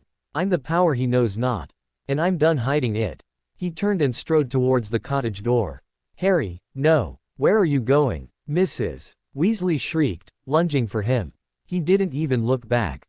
He waved a hand, a dismissive, almost casual gesture. A shimmering wall of translucent, golden energy erupted between him and the rest of the room, not a shield, but a barrier. Mrs. Weasley bounced off it with a startled cry. It was the Phoenix's power, not for healing, but for separation. For goodbye. I'm going to find him, Harry said, his hand on the doorknob. And I'm going to get answers. All of them. He yanked the door open and stepped out into the cold twilight, leaving the stunned and grieving occupants of the safe house behind the golden barrier. He didn't know where he was going. He didn't have a plan. But for the first time, he was acting on his own terms. The grief for Sirius was a black hole in his heart, but it was now surrounded by a corona of incandescent fury. The ultimate hybrid wizard was no longer a scared boy or a hidden weapon. He was a force of nature, unmoored and raging, and he was coming for Albus Dumbledore. The cliffhanger was no longer about survival or loss. It was about a confrontation that had been brewing for years, and the terrifying question of what would remain when the storm finally broke. The cold night air hit Harry's face like a physical slap, but he welcomed the sting. It was real. It was a sensation outside the howling void inside him. He strode away from the cottage without a backward glance, the crunch of his footsteps on the frozen ground the only sound in the vast, silent countryside. The golden barrier he'd conjured would hold them for a few minutes, maybe longer. It didn't matter. He was already gone. He walked with no destination, driven only by the need to move, to put distance between himself and the suffocating pity in that room. The dragon's fury was a forge in his chest, heating him against the chill. The phoenix was a silent, watchful grief. The basilisk calculated his direction, his pace, the terrain, turning his aimless flight into a predator's traverse. He didn't know where Dumbledore was. The Hogwarts Express wouldn't leave for days. The headmaster could be at Hogwarts, at the ministry, or in some other secret bolt hole. It was a futile quest, and a part of him knew it. But the act of walking away, of defying them all, was its own purpose. The moon, a pale, lopsided sliver, rose over the hills, casting long, distorted shadows. He had been walking for an hour, maybe two, when a new sensation prickled at the edge of his awareness. The basilisk's perception, attuned to the environment, picked it up first. A distortion in the air behind him. A presence, silent and tracking. He didn't slow his pace. He didn't turn. He let his magical senses expand, the way he had practiced in the Grimmauld Place library. He could feel it now, a discreet, contained magical signature, moving with a fluid, predatory grace that was entirely unlike the clumsy stomp of a Death Eater or the worried haste of an Order member. This was someone else. He stopped walking, standing in the middle of a fallow field, the moon. His only witness. "You can come out," he said, his voice flat, carrying easily in the stillness. The air behind him shimmered, and a figure emerged from the disillusionment charm as if stepping through a beaded curtain. She was tall and slender, her posture unnaturally erect. Her hair was a shock of vibrant, cherried pink, but it was styled with an elegance he'd never seen on her before. And her eyes, they were not the warm, slightly clumsy eyes of Nymphadora Tonks. They were the cool, assessing eyes of Bellatrix Lestrange. A cruel, painted smile stretched across her face. "The little monster has sharp senses," she purred, her voice a silken mockery of her niece's. "The Dark Lord will be pleased." Harry's wand was in his hand in an instant, but he didn't raise it. The dragon surged, eager for a fight, any fight, to burn away the pain. But the basilisk held it in check, analyzing. She was alone. Why? This was a capture, not an assassination. "He sent you to fetch me?" Harry asked, his tone dripping with contempt. "I'm flattered." Bellatrix's smile didn't waver. "He wants to continue your conversation. You made quite an impression. Bending the killing curse." Her eyes gleamed with a fanatical light.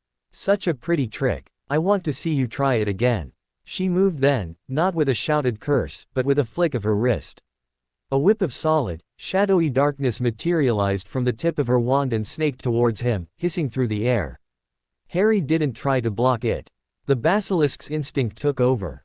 He saw the spell's composition, a variant of the Incarcerous charm, twisted and darkened.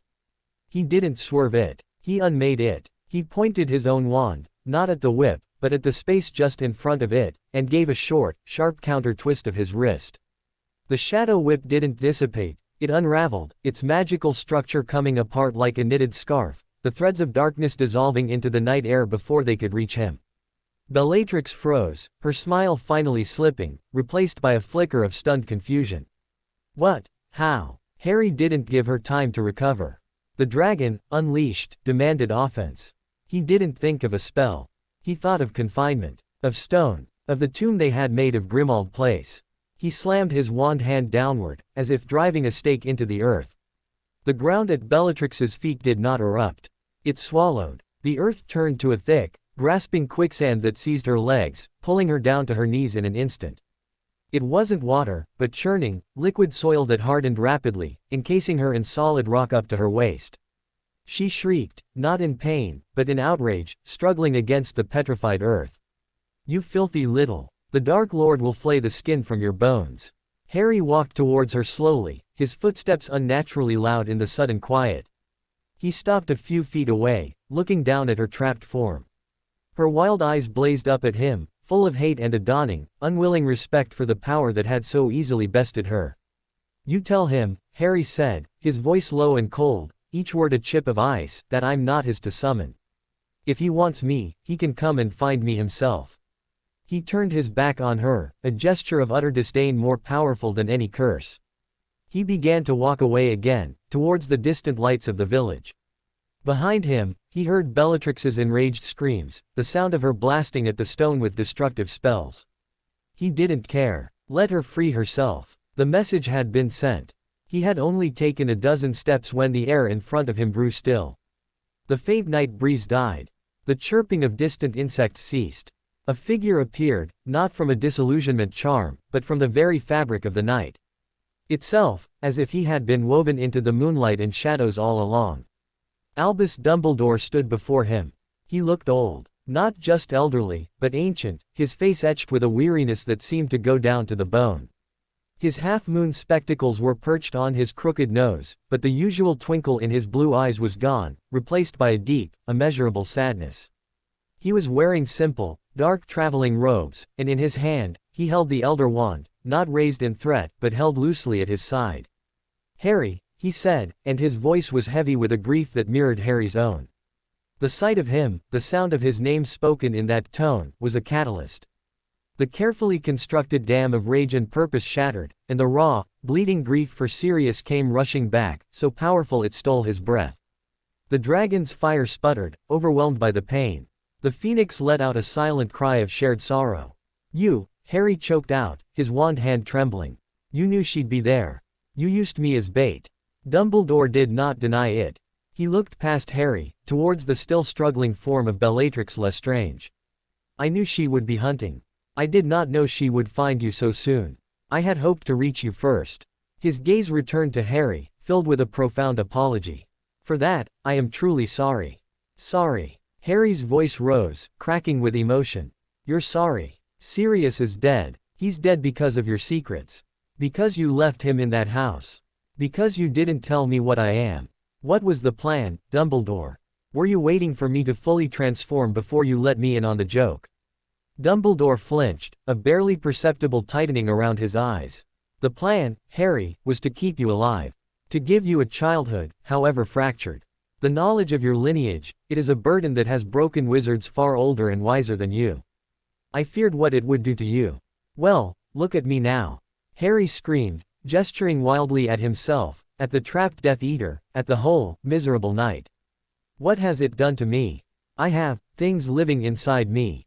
I can burn down a street with a thought. I can bend the killing curse. And I still couldn't save him. What was the point of it all? What was the point of any of it if he still dies? Tears were streaming down his face now, hot and shameful, but he didn't care. He was 15 years old, and his last tie to his family was gone, and the greatest wizard in the world was standing there, offering useless apologies. Dumbledore took a slow step forward. The point, Harry, is that you are still here. The point is that you faced Lord Voldemort and you survived. You faced one of his most powerful servants and you subdued her without taking a life. The point, he said, his voice gaining a sliver of its old strength, is the man you are choosing to become, even in your grief. That is a power Voldemort can never understand, and can never possess. He was close now, close enough for Harry to see the tiny fractures in the blue of his irises, the lines of pain and responsibility etched deep into his face. The time for secrets is over, Harry, Dumbledore said softly. You were right. You have always been right to demand the truth. The path ahead is dark, and you must walk it with your eyes open. He extended his hand, not to take Harry's wand, but as an offer. A plea. Come with me. There is a place I must show you. A place where your story, and the story of your blood, began. It is time you learned everything. Harry stared at the offered hand. It represented everything he had just raged against, the secrets, the plans, the control. But the rage was spent, leaving only a vast, aching emptiness. Dumbledore's words offered no comfort for Sirius, but they offered something else, an end to the lies. An answer to the question that had haunted him since the Dursleys' cupboard. What was he? He looked from Dumbledore's weathered hand to his own tear-streaked face, reflected in the old wizard's spectacles. He was a boy who had lost everything. He was a weapon that had failed its purpose. He was a cage for 3 ancient souls. But he was still Harry Potter. With a shuddering breath that felt like his first in days, he lowered his wand. He did not take Dumbledore's hand. But he gave a single, stiff nod. The cliffhanger of the field was not a battle, but a surrender. Not to Dumbledore's authority, but to the terrible, unavoidable weight of his own destiny. The journey for answers was finally beginning, and the first stop was a place where the legend of the boy who lived would be stripped away, leaving only the raw, terrifying truth of the hybrid who had been born. The world dissolved not into the familiar, crushing pressure of sidelong apparition, but into a whirlwind of shimmering gold and emerald green. It was less a journey and more a translation, a folding of space that felt ancient, effortless, and deeply unsettling. There was no hook behind the navel, only a sensation of being pulled through a tapestry woven from light and memory. For a fleeting second, Harry felt the 3 threads of his blood resonate with the magic, the phoenix singing with the gold, the dragon coiling with the green, the basilisk observing the intricate weave with cold approval. Then, it was over. They stood on a cliff edge. The air was cold and thin, tasting of salt and ozone.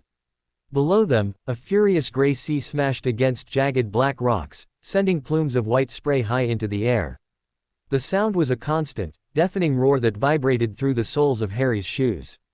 Behind them, instead of a path, was a solid wall of swirling, opaque mist that seemed to swallow the very concept of an exit.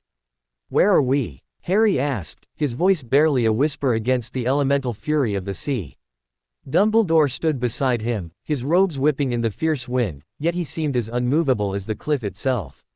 "This is a place that does not wish to be found," he said, his voice carrying with an unnatural clarity. "It is a nexus of old magic, a sanctuary and a prison.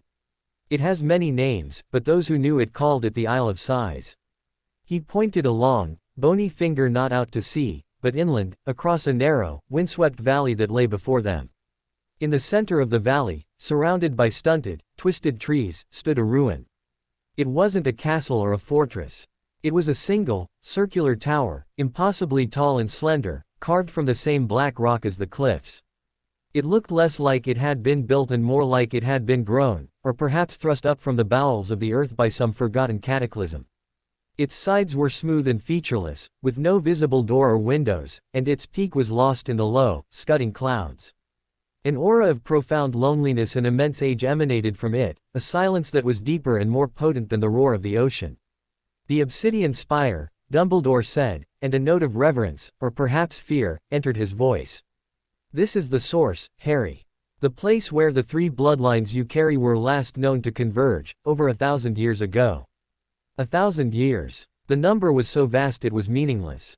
Harry stared at the tower, and for the first time, he felt a connection that was not internal, not a warring of instincts in his blood, but external. This place was a part of his story. A part of him. Who built it? Harry asked, his gaze fixed on the impossible structure. "No one knows," Dumbledore replied. "It was here before the first wizards came. To these shores. It is a place of testing. A crucible. Many have sought it out, drawn by the legends of power it contains. Very few have ever entered. Fewer still have emerged." He began to walk down a narrow, treacherous path that led into the valley. Harry followed, the howling wind pushing at his back as if urging him forward. The grass underfoot was a pale, sickly yellow, and the twisted trees seemed to lean away from the tower, their branches clawing at the sky as if in warning. As they drew closer, the scale of the spire became truly daunting. It loomed over them, a monolithic shard of polished night, reflecting the stormy sky in its flawless surface. The air grew still and cold, the roar of the sea fading to a distant murmur, as if the tower created its own pocket of reality. They stopped before the seamless black wall. There was no handle, no keyhole, no runes. Nothing. "How do we get in?" Harry asked, his breath misting in the chill air. "The spire does not open for just anyone," Dumbledore said. He turned to face Harry fully, his expression grave. "It requires a key of blood and intent. You must want to know the truth, Harry." Not for power, not for vengeance, but for understanding. And you must offer a piece of what you are. He gestured to the wall. Place your hand upon it. And do not let go, no matter what you see or feel. A trickle of unease, cold and sharp, ran down Harry's spine. This felt less like a history lesson and more like a ritual. The basilisk within him was wary, sensing a trap. The dragon was impatient, eager to break through. The phoenix was silent, watchful. He looked at Dumbledore, searching for deception in the old wizard's face. He saw only the deep, weary sadness, and a flicker of something else, anticipation. Steeling himself, Harry stepped forward. He raised his right hand, his palm hovering inches from the cold, black stone. He thought of Sirius, of the empty space where his laughter should be. He thought of the endless, twisting lies. He thought of the creatures in his blood, screaming for a purpose. I want to know, he thought, with every fiber of his being. I have to know. He pressed his palm flat against the obsidian spire. The effect was instantaneous and violent. The world vanished. The valley, the sea, Dumbledore, all of it was gone. He was floating in an endless, starless black void. Then, the pain began. It was not a physical pain, but something far worse. It was as if his soul was being unraveled, the three threads of his blood pulled apart and held up to a blinding, merciless light. He saw a phoenix, not Fox, but a creature of such immense, solar brilliance it hurt to look at, its song a melody that could stitch wounds in the world itself. He felt its endless cycle of death and rebirth, its agonizing compassion, its terrible, beautiful loneliness. The vision shifted. A dragon, older than mountains, its scales like polished shields of emerald and gold, slept in a bed of molten rock. Its breath was a volcano, its heart a forge of primal creation and absolute destruction. It was avarice and power, unchained and unapologetic. Another wrenching shift. A basilisk, so vast its coils could crush continents, its eyes pools of absolute zero that held not malice, but a perfect, sterile understanding of mortality. It was the end of all things, the silent watcher in the dark, the truth that all living things feared.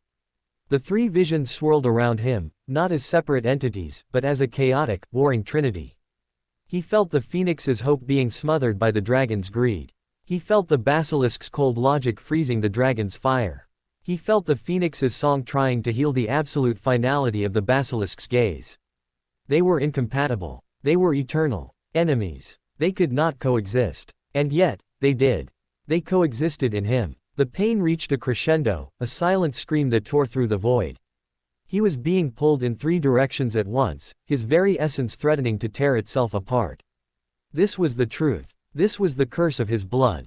He was not a harmonious blend, but a battlefield. A failed experiment. No. The thought was not his own. It was a chorus. It was the phoenix's defiant song, the dragon's roaring challenge, the basilisk's cold hiss of denial, all speaking as one. They were not a curse. They were a choice. The visions collapsed inward, slamming back into him with the force of a supernova. He was thrown back into his body, stumbling away from the spire, gasping for air. He fell to his knees on the yellow grass, his whole body trembling. He looked up. The seamless black wall of the spire was gone. In its place was a single, arched opening, leading into a darkness that seemed to swallow the light. Dumbledore was at his side, a steadying hand on his shoulder. What did you see, Harry? Harry looked at his own hands, half expecting to see scales or feathers. They were just hands. But he felt different. The war inside him was not gone, but the lines were clearer. He understood the players now. I saw what I am, Harry whispered, his voice hoarse. A fight. Dumbledore helped him to his feet. A fight you were born to win. The spire has opened for you. It has judged you worthy of the knowledge within. He gestured to the dark entrance. The answers you seek are in there. But I cannot accompany you. The path ahead is for you, and you alone. Harry stared into the impenetrable darkness. This was it, the end of the lies. He nodded, a newfound resolve hardening within him. He had faced the truth of his own soul. Whatever was inside that tower, he could face it too. He took a step forward, then another, crossing the threshold from the grim twilight of the valley into the absolute blackness of the obsidian spire. The moment he was fully inside, the arched opening sealed behind him with a soft, final sigh, plunging him into utter darkness. He was trapped, but he was also, for the first time, exactly where he was meant to be. The cliffhanger was no longer a question of what he would find, but of who he would be when he found it. The ultimate hybrid wizard had entered the crucible of his own legend, and the world outside, with its war and its grief, would have to wait. The most important battle was about to begin, within. The darkness inside the obsidian spire was not merely an absence of light. It was a substance, thick and heavy, pressing against Harry's skin, muffling the sound of his own ragged breaths. He stood perfectly still, waiting for his eyes to adjust, but they didn't. This was a blackness that defied human sight. He raised a hand in front of his face and saw nothing. Panic, cold and sharp, began to prickle at the edges of his mind. He was buried alive in a tomb of stone. The dragon within him stirred, a flare of heat in the oppressive chill, its instinct to burn and break its way out. He forced it down. No. This was a test. Burning his way out wouldn't give him answers. He closed his eyes, a futile gesture in the absolute dark, and reached for a different sense. The basilisk's perception. He let the cool, analytical awareness flow outwards, not as sight, but as a form of magical sonar. He sent a pulse of intent into the darkness. The blackness rippled. It wasn't a visual ripple, but a shift in the pressure against his skin, a change in the texture of the silence. The basilisk's sense interpreted it as a returning echo, painting a picture in his mind. He was in a circular chamber, vast and empty. The walls were the same seamless, polished obsidian, and in the very center of the room, there was a plinth. On that plinth sat a single, smooth, palm-sized stone that glowed with a soft, internal luminescence. He opened his eyes, and though he still saw nothing with them, the mental image was clear. He began to walk forward, his steps cautious, one hand slightly outstretched. The floor was smooth and cold. He reached the center of the room and his fingers brushed against the cool, curved surface of the plinth. He found the glowing stone. It was warm to the touch, almost alive. The moment his fingers closed around it, the darkness vanished. Not faded. Vanished. He stood blinking in a sudden, painful blaze of white light. The chamber was exactly as the basilisk's sense had shown him. Vast, circular, and empty save for the central plinth. The walls, now visible, were not featureless. They were covered in intricate, swirling carvings that seemed to move, telling stories in a language of symbols and images he couldn't decipher. The light was coming from the stone in his hand. He looked down at it. It was milky white, like a moonstone, and within its depths, tiny, glittering motes of gold, red, and green swirled in a slow, complex dance. A voice, ancient and dry as dust, echoed in the chamber, though it came from nowhere and everywhere at once. You have passed the first gate. The gate of acceptance. You have looked upon your nature and did not turn away. Now, you must learn the price of that nature. The swirling motes in the stone coalesced, forming a single, clear image. It was a man, tall and proud, with Harry's own messy black hair and a familiar, defiant glint in his green eyes. He wore robes of a forgotten style, and in his hand, he held a wand of dark, polished wood.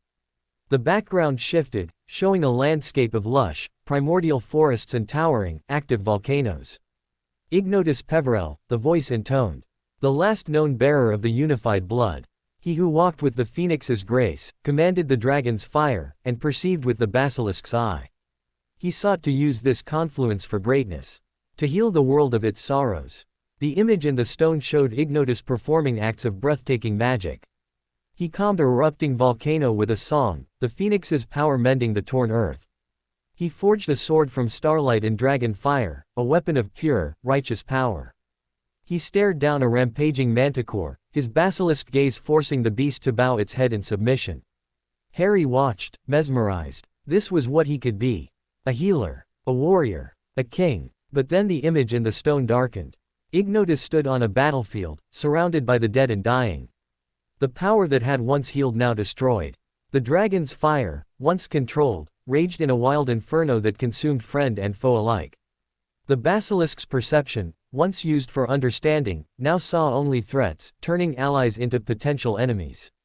The phoenix's song could not keep pace with the death it witnessed, its light began to flicker and dim under the weight of grief. The three natures are not meant to be one, the voice whispered, a sigh of infinite regret. They are a balance of opposing forces. To unite them is to create a storm that eventually consumes itself. Ignotus's mind fractured under the strain. The dragon's pride warred with the phoenix's compassion. The basilisk's cold logic froze the dragon's heart. In his final days, he was a tyrant, a destroyer, and a weeping madman, all at once. The image showed a broken Ignotus, his once proud face gaunt and haunted, locked in a cell of his own making, the walls scarred by fire and frost. He sundered his own power before it could consume the world. He created the deathly hallows, pouring the core of each aspect of his blood into an object, hoping to dilute the terrible whole. The cloak from the basilisk's stealth. The stone from the phoenix's connection to the departed. The wand from the dragon's lust for dominance. He broke the confluence to save wizard kind from himself. The image and the stone dissolved back into swirling motes. Harry stared, his heart pounding. The deathly hallows weren't just powerful objects. They were fragments of a shattered being. Of what he was. The master of death, Harry murmured, understanding dawning with horrific clarity. It wasn't about owning the hallows. It was about reuniting the blood. Becoming what Ignotus had been. And what he became, the voice confirmed. The Peverell line continued, but the blood was diluted, the aspects sleeping, manifesting only as rare talents, Parseltongue, a fiery temper, a peculiar resilience. Until you. The motes in the stone swirled again, faster now, forming a new image. A beautiful woman with vibrant red hair and emerald green eyes, laughing as she made a flower bloom in her palm with a touch. Lily Evans. The image shifted to a handsome, arrogant boy with a glint of mischief in his eyes, effortlessly charming a wild, winged horse. James Potter. The catalyst. Two powerful, compatible lines, each carrying a dormant echo of the ancient blood. Your mother, her magic a pure, vibrant force reminiscent of the phoenix's song. Your father, his spirit untamable, his magic fierce and proud, a spark of the dragon's heart. Their union created a vessel strong enough. And when the killing curse struck you, it did not kill you. It acted as a hammer on an anvil. It did not destroy the vessel, it forged it. It woke the sleeping blood. Harry's knees felt weak. He leaned against the cold plinth for support. It wasn't just love that had saved him. It was this legacy of power. A power so volatile it had driven its last full bearer to madness and self-destruction. So I'm a time bomb, Harry said, his voice hollow. I'm going to end up like him. A mad tyrant. Ignotus had a lifetime to learn control and still failed, the voice replied. You have had 15 years of ignorance, and the war demands you use power you do not understand. The odds are not in your favor. But, the stone in Harry's hand grew warm, almost hot. The motes of gold, red, and green swirled violently before shooting outwards, not as light but as three distinct streams of magical energy. They struck the three walls of the circular chamber. The carvings on the walls blazed to life. The wall to his left glowed with a soft, golden light. The carvings resolved into scenes of healing, of protection, of a gentle, enduring light pushing back a vast darkness. The phoenix. The wall to his right burned with a fierce, red-gold fire. The carvings showed conquest, creation, raw power channeled into magnificent, terrifying forms. The dragon. The wall directly ahead of him gleamed with a cold, green-tinged silver. The carvings depicted truth, endings, the silent, inevitable turn of seasons and the finality of death. The basilisk. The spire does not only show the past. It offers a path. Ignotus sought to unite the three into one being. He failed. The path to control is not unification. It is balance. You must not become one master.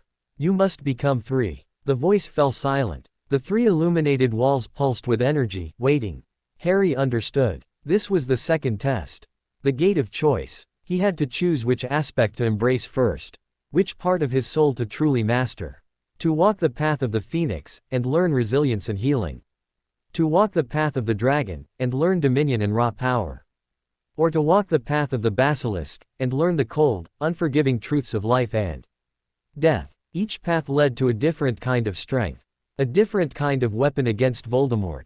A different kind of person. He looked at the golden wall, the path of his mother's legacy. It promised the strength to endure, to protect, to save.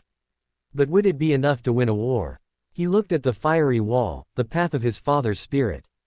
It promised the power to crush his enemies, to ensure no one he loved would ever die again. But would he lose himself to the fury? He looked at the cold, silver wall, the path of the serpent. It promised the knowledge to outthink Voldemort, to see the end of every path, to understand the nature of the enemy he faced. But would it freeze his own heart, make him as cold as the Dark Lord himself? The weight of the decision was immense. The future of the war, the fate of his own soul, hinged on this single choice. He thought of Sirius, of the hot, useless rage that had followed his death. He thought of the prophecy. Either must die at the hand of the other. He couldn't do this as the boy he was. He needed to be more. He needed an edge that Voldemort, with his fragmented, mutilated soul, could never comprehend. His eyes settled on the cold, silver wall. The path of the basilisk. It was the path of understanding. Of seeing his enemy clearly. Of knowing, without sentiment, what needed to be done. It was the path that scared him the most. And that, he decided, was why he had to take it. He took a step forward, away from the plinth, towards the wall of shimmering, deadly silver. The moment his decision was made, the other two walls, the gold and the red, winked out, plunging their sides of the chamber back into darkness. Only the silver wall remained, its carvings of serpents and skeletons and falling leaves glowing with an ethereal light. A section of the wall slid open, revealing a narrow, descending staircase carved into the living rock. A final, whispered thought from the stone in his hand echoed in his mind before its light, too, died, leaving only the silver glow from the staircase to guide him. You have chosen the path of perception. Tread carefully, scion of Slytherin. For to gaze too long into the abyss is to forget the warmth of the sun. Harry pocketed the now dark stone, took a deep breath of the cold, still air, and stepped onto the staircase, beginning his descent into the heart of the basilisk's truth. The cliffhanger was no longer about what he would learn, but what he would sacrifice to learn it. The boy who lived was leaving part of himself behind in the chamber above, and the wizard who was descending was a stranger, colder and sharper, armed with a purpose as unforgiving as the stone around him. The silver light from the chamber above did not follow Harry down the staircase. It faded after the first few steps, replaced by a faint, phosphorescent glow that emanated from the moss clinging to the damp, rough-hewn walls. The air grew colder and heavier, smelling of wet stone and something else, a dry, ancient scent, like desiccated scales and old bones. The only sound was the scuff of his trainers on the stone and the frantic, echoing thud of his own heart. He descended for what felt like an hour, the staircase coiling in a tight, relentless spiral deep into the bowels of the earth. The basilisk's perception, which he had consciously chosen to embrace, was now his primary sense. It amplified the silence, parsed the scuttling of unseen things in the walls, and measured the increasing weight of the rock above them. It was a cold, comfortless awareness, stripping the world of color and emotion, reducing it to data and potential threat. Finally, the staircase ended, opening into another circular chamber. This one was smaller, and in its center stood not a plinth, but a vast, still pool of black water. Its surface was perfectly smooth, a sheet of obsidian that reflected nothing. Around the pool's edge, carved from the same rock as the chamber, were 7 seats, arranged in a semicircle. They were empty, but they felt watchful. As Harry stepped into the room, the surface of the pool rippled, though there was no breeze. The water did not splash, it parted, and from its depths, a figure rose. It was not a ghost, not a solid being, but a construct of shimmering silver light and shadow, its form indistinct yet radiating an aura of immense, ancient power. It had the general shape of a man, but its eyes were pools of absolute blackness, and when it spoke, its voice was the sound of shifting sand and settling dust. "Welcome, Scion," it hissed, the sound slithering through the chamber. "You have chosen the path of perception. The path of truths that break weaker minds. Are you ready to see?" Harry stood his ground, forcing his breathing to remain even. The dragon within him was silent, subdued by the pervasive cold. The phoenix was a distant, muted warmth. The basilisk was ascendant, its cool gaze meeting the entity's dark eyes. "I am ready," he said, his own voice sounding thin in the vast silence. The figure gestured with a hand of shimmering mist towards the pool. "The pool of Mnemosyne. It holds the memories of the earth, the echoes of all that has transpired under its gaze. It shows not what you wish to see, but what you need to see. The first truth is the hardest. Look." The black water swirled, and an image formed on its surface. It was a house. A small, tidy cottage with a thatched roof, nestled in a valley. Godric's Hollow. Harry's breath caught. He knew what was coming. He had seen it in the mirror of her eyes, felt it in the Dementor's presence. But this would be different. The image did not show the outside. It plunged him inside. He was a phantom in his own past. He saw his father, James, handsome and vibrant, laughing as he played with a toddler, himself, making colored bubbles float around the room. He saw his mother, Lily, her face lit with a love so fierce it was a physical force in the room. She was singing a soft, lilting tune. The basilisk's perception did not allow him to get lost in the sentiment. It coldly noted the details. The defensive enchantments layered on the windows and doors, powerful but hastily cast. The weariness behind James's laughter. The fear in Lily's eyes that she tried to hide for her son's sake. Then, the door exploded inward. The memory was not silent. Harry heard the splintering wood, his mother's scream, his father's shouted, "Lily, take Harry and go. It's him. I'll hold him off." He saw James Potter face the doorway, his wand raised, no trace of fear on his face, only a determined, protective fury. "You shall not touch them." A flash of green light. James Potter fell, his body hitting the floor with a final, sickening thud. The basilisk's perception noted the exact angle of the fall, the way the light left his eyes. It was clinical, detached. The scene shifted. He was upstairs, in the nursery. Lily stood before the crib, her arms spread, her body a shield. "Not Harry, please not Harry. Stand aside, you silly girl, stand aside, now. Not Harry, please no, take me, kill me instead." The high, cold voice was bored. "This is my last warning. Not Harry. Please, have mercy, have mercy." The plea was torn from her, raw and desperate. The basilisk within Harry analyzed her stance, the magical potential she was gathering not for attack, but for a final, desperate sacrifice. It calculated the probability of its success. It was negligible. The green light flashed again. Lily Potter fell. Her body crumpled to the floor, her eyes, so like his own, staring sightlessly at the ceiling. Then, the figure in the cloak was standing over the crib. Lord Voldemort. Younger, his features less serpentine, but the red eyes were the same, burning with a fanatical glee. He pointed the wand. Avada Kedavra. The green light filled the small room, rushing towards the defenseless baby in the crib. And then it happened. The basilisk's perception, honed to a razor's edge in this chamber, did not see a vague, blinding light of love. It saw the mechanics of the miracle. As the killing curse struck the baby's forehead, the dormant blood within him, the triple helix of phoenix, dragon, and basilisk, erupted in a panicked, instinctual defense. It was not a spell. It was a reflex. A shield of molten gold, the phoenix's ultimate sacrifice, the power of life itself, flared to meet the curse of death. A counter-wave of destructive red fire, the dragon's absolute denial of its own extinction, lashed out, not at Voldemort, but at the curse itself, trying to unmake it. And a wave of absolute, sterile silver, the basilisk's perception of death's approach, analyzed the killing curse, understood its magical signature, and for a nanosecond, attempted to disarm it on a fundamental level. The three forces did not work in harmony. They clashed, a catastrophic magical feedback loop centered on the baby's soul. The phoenix's life force anchored him. The dragon's fury rebelled. The basilisk's logic attempted to parse the unparsable. The result was an explosion of paradox. The killing curse, a spell designed to cleanly sever the soul from the body, encountered a soul defended by three ancient, opposing magics. It could not complete its function. It backfired, but not in a simple rebound. The conflicting energies tore a piece of Voldemort's already fragmented soul away from the whole. And in the chaotic maelstrom of protective, destructive, and analytical magic, that piece had nowhere to go. It was violently, impossibly, seared into the only viable vessel, the living, wounded, magically saturated soul of the baby. The lightning bolt scar was not a mark of a curse that had failed.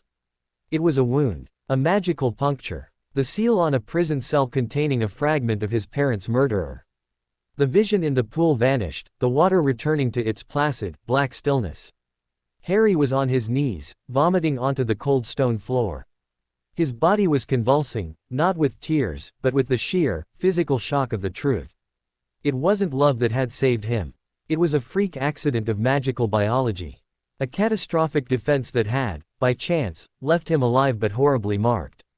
He wasn't the chosen one, he was the collateral damage. The container for the world's most dangerous Horcrux. The silvery figure watched him, unmoved. The first truth. You do not carry your mother's protection in your skin, Harry Potter. You carry her murderer in your soul. Harry gasped, wiping his mouth with a trembling hand. The cold, hard facts, laid bare by the basilisk's perception, were more devastating than any sentimental story of love's victory. He was a Horcrux. He had always been a Horcrux. To defeat Voldemort, he would have to die. The figure gestured again to the pool. The second truth concerns the one you seek to destroy. You believe you know your enemy. You do not. The water swirled once more.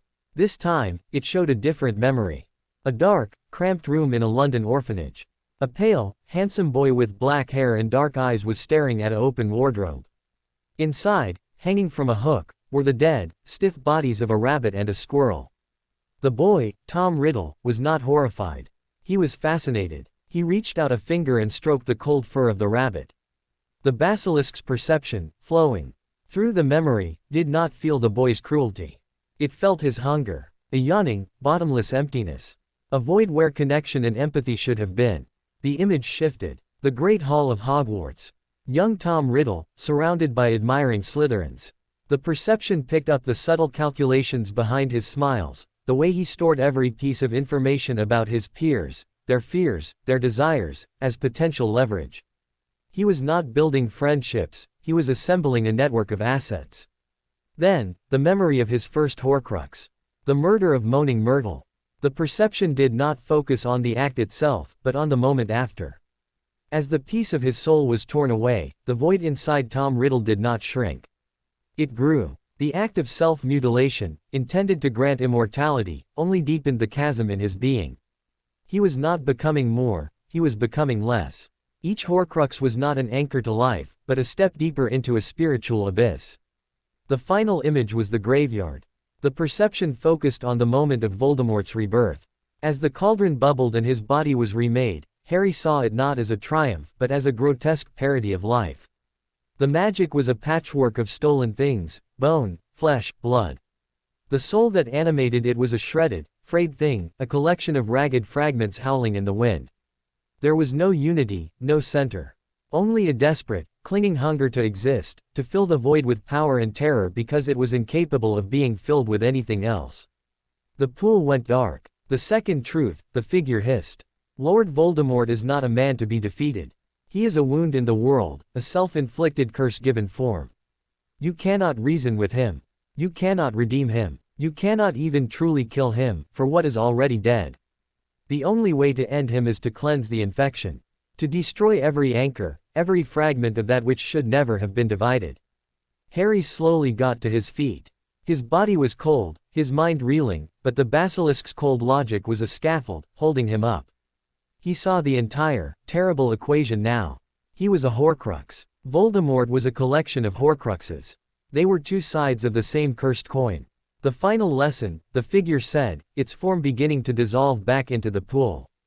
Perception without purpose is a form of madness. You have seen the truth of your enemy. You have seen the truth of yourself. Now, you must decide. Will you let this knowledge break you? Or will you use it to break the cycle? The silvery entity vanished, the last of its essence merging with the black water. The phosphorescent moss on the walls dimmed, plunging the chamber into near darkness once more. Harry was alone. The two truths were branded onto his mind, more real than the stone floor beneath his feet. He was a container for evil. His enemy was a walking void. And the only path to victory led directly to his own death. The cliffhanger was no longer about knowledge. It was about the will to use it. The ultimate hybrid wizard now understood the ultimate price of victory, and the cold, dark chamber around him felt less like a trial and more like a preview of his own tomb. The silence in the chamber was absolute. The black pool was still, a sheet of polished obsidian holding the two world-shattering truths Harry had just witnessed. He stood over it, his own pale, haunted reflection staring back from the void. He felt carved out, hollow. The clinical, brutal clarity of the basilisk's perception had left no room for denial, no cushion of hope. He was a Horcrux. Voldemort was a spiritual cancer. His destiny was suicide. The cold logic of it was a cage. Every path led to the same, bleak end. The phoenix within him was a faint, dying ember, its song of life. In resurrection silenced by the finality of his fate. The dragon was a banked fire, its rage useless against an enemy you couldn't simply burn away. The basilisk was all that remained, its sterile acceptance a cold comfort. He didn't know how long he stood there, trapped in the circular logic of his own doom. But a sound, faint and entirely out of place, finally pierced his stupor. Tap, tap, tap. It was a soft, rhythmic sound, like a pebble being dropped into water. But the pool was silent. He turned, his senses straining. The sound was coming from the staircase he had descended. Tap, scrape, tap. It was closer now. A dragging, hesitant footstep. Someone else was in the spire.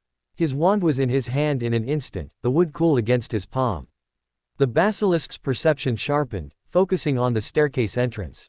The magical signature was weak, flickering, laced with pain and desperation.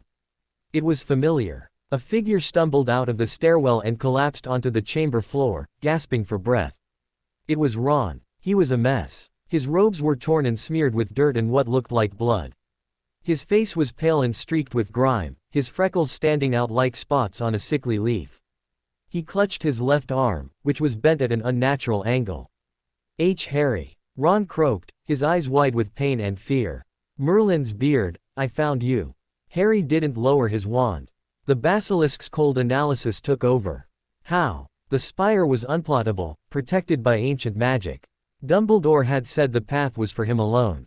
This was wrong. This was an intrusion. A variable. Ron. Harry's voice was flat, devoid of the relief it should have held. How did you get here? Dunno, proper messed up, Ron groaned, trying to push himself up with his good arm. After you left, the safe house, Death Eaters found us. Was a fight, I got separated. Was running, fell through some kind of magic hole in the ground. Landed at the bottom of those stairs. He gestured weakly towards the staircase. Been climbing for ages, my arm, I think it's broken. He looked so pathetic, so genuinely hurt and terrified. Every instinct Harry had, every memory of their friendship, screamed at him to run forward, to help his friend. But the basilisk's perception held him back. It was too convenient, too perfectly timed, right after he had learned the most devastating secret of his life. A secret that would make him vulnerable. Isolated. The others? Harry asked, his wand still raised. Hermione. Your family. Don't know, Ron whimpered, his face crumpling. It was chaos, Harry.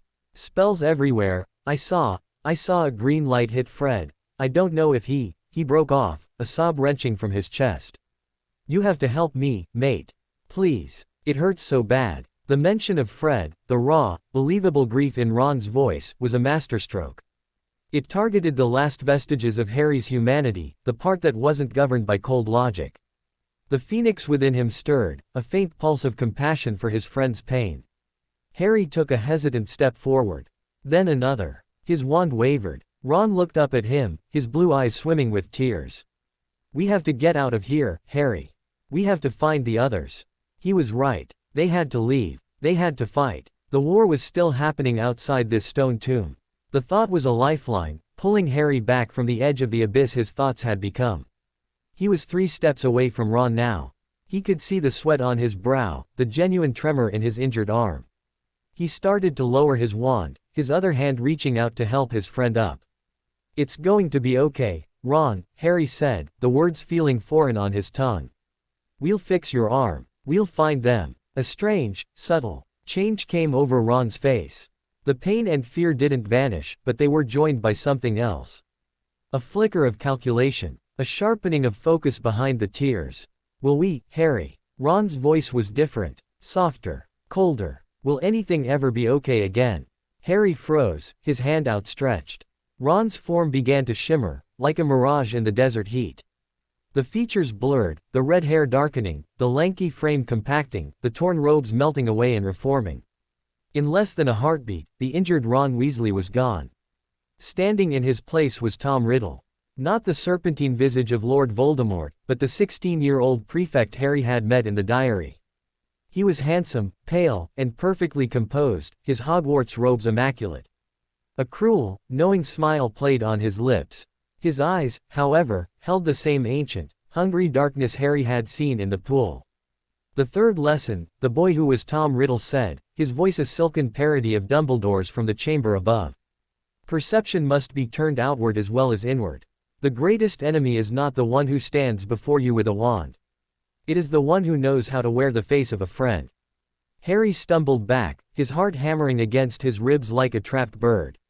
The betrayal was so complete, so psychologically vicious, it felt like a physical blow. He had almost embraced it. How? Harry choked out, raising his wand again, its tip shaking violently. This place is a repository of memory, Riddle said, taking a casual step forward, his hands tucked behind his back as if he were strolling through the Hogwarts grounds. It is also a mirror. It reflects what is brought into it. Your grief, your isolation, your fear that the truths you learned would push your friends away. He smiled, a chillingly beautiful expression. I simply offered you what you most desired in your moment of weakness. A friend to share the burden. He was a psychic phantom, a manifestation crafted from Harry's own loneliness and the spire's magic. You're not real, Harry snarled, trying to muster the dragon's fire, but the shock had doused its flames.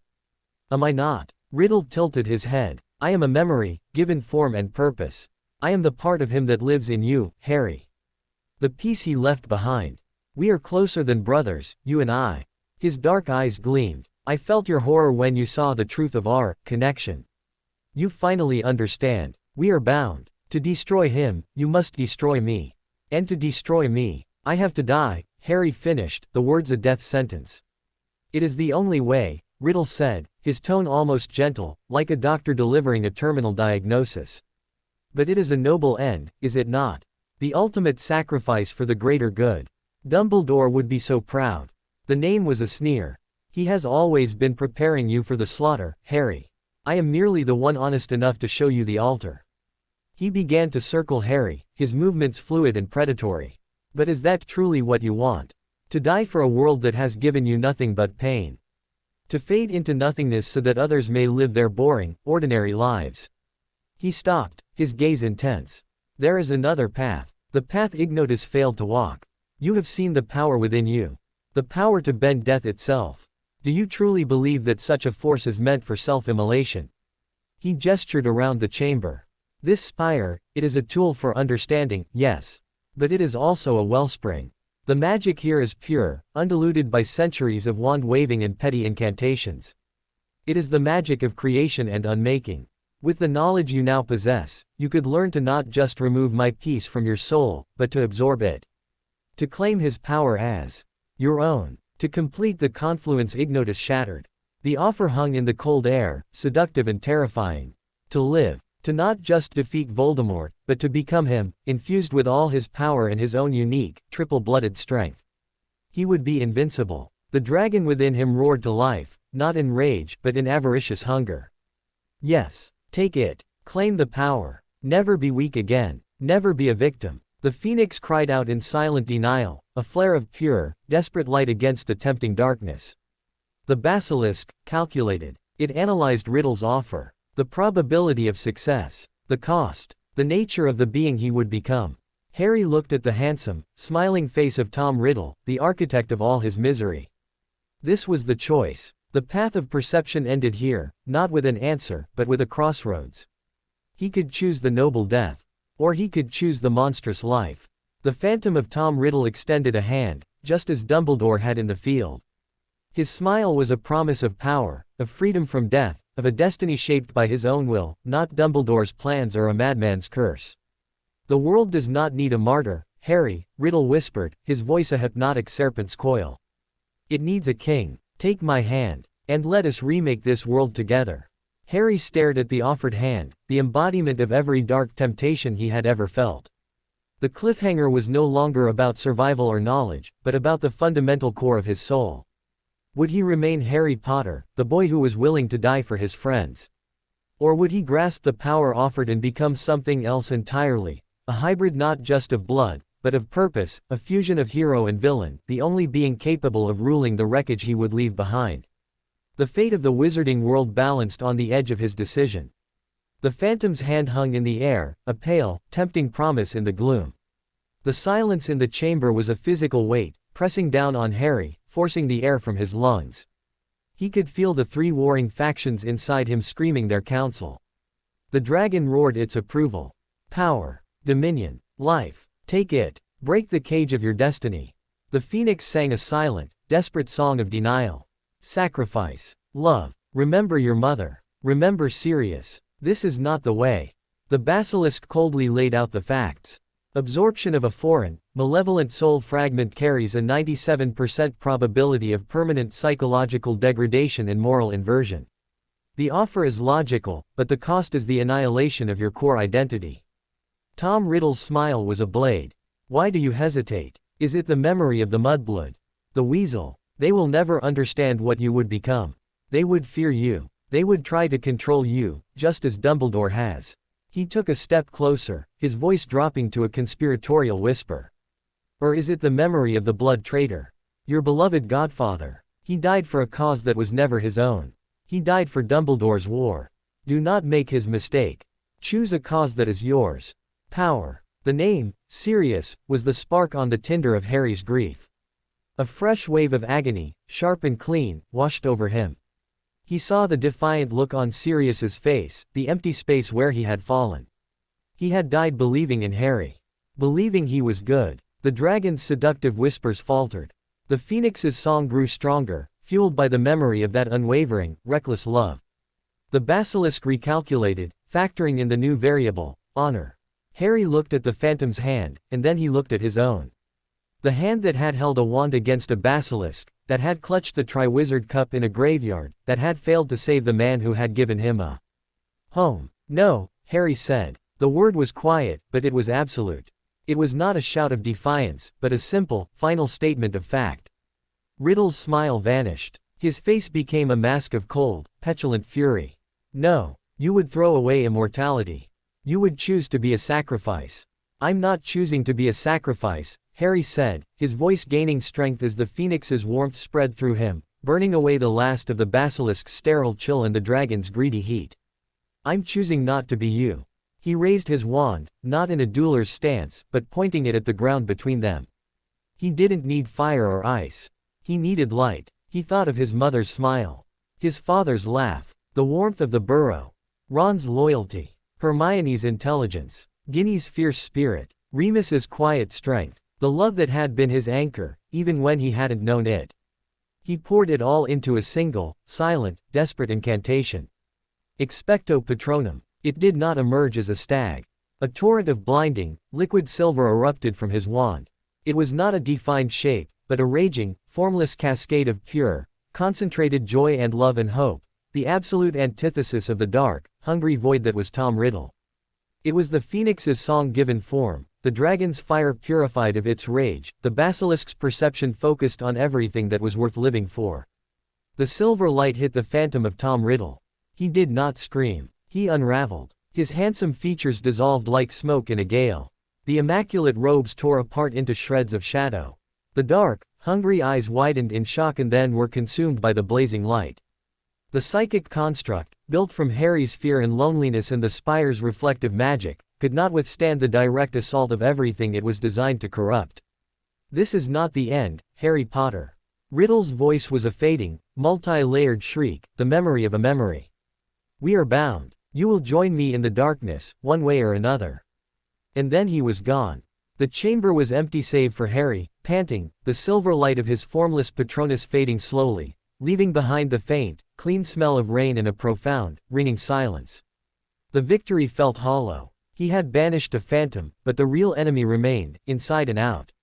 He had reaffirmed who he was, but the price of that identity was still his life. He stood there for a long time, the adrenaline fading, leaving him drained and empty. The choice was made. He would die. The knowledge was a cold, heavy stone in his gut, but it was a certainty. There was a strange, terrible peace in that. A soft grinding sound echoed through the chamber. He turned. On the far wall, a new opening had appeared, not a staircase leading down, but a ramp leading up. The way out. He pocketed his wand and walked towards it without a backward glance at the black pool. He had learned all the truths this path had to offer. The ramp was short, ending in another seamless wall of obsidian. As he approached, it irised open, revealing not the valley where he had left Dumbledore, but a place he knew intimately. The headmaster's office at Hogwarts. He stepped through, and the opening sealed behind him, leaving no trace of its existence. The office was as he remembered it, The cluttered desks, the whirring silver instruments, the portraits of sleeping former headmasters and headmistresses. The sky outside the large window was dark, speckled with stars.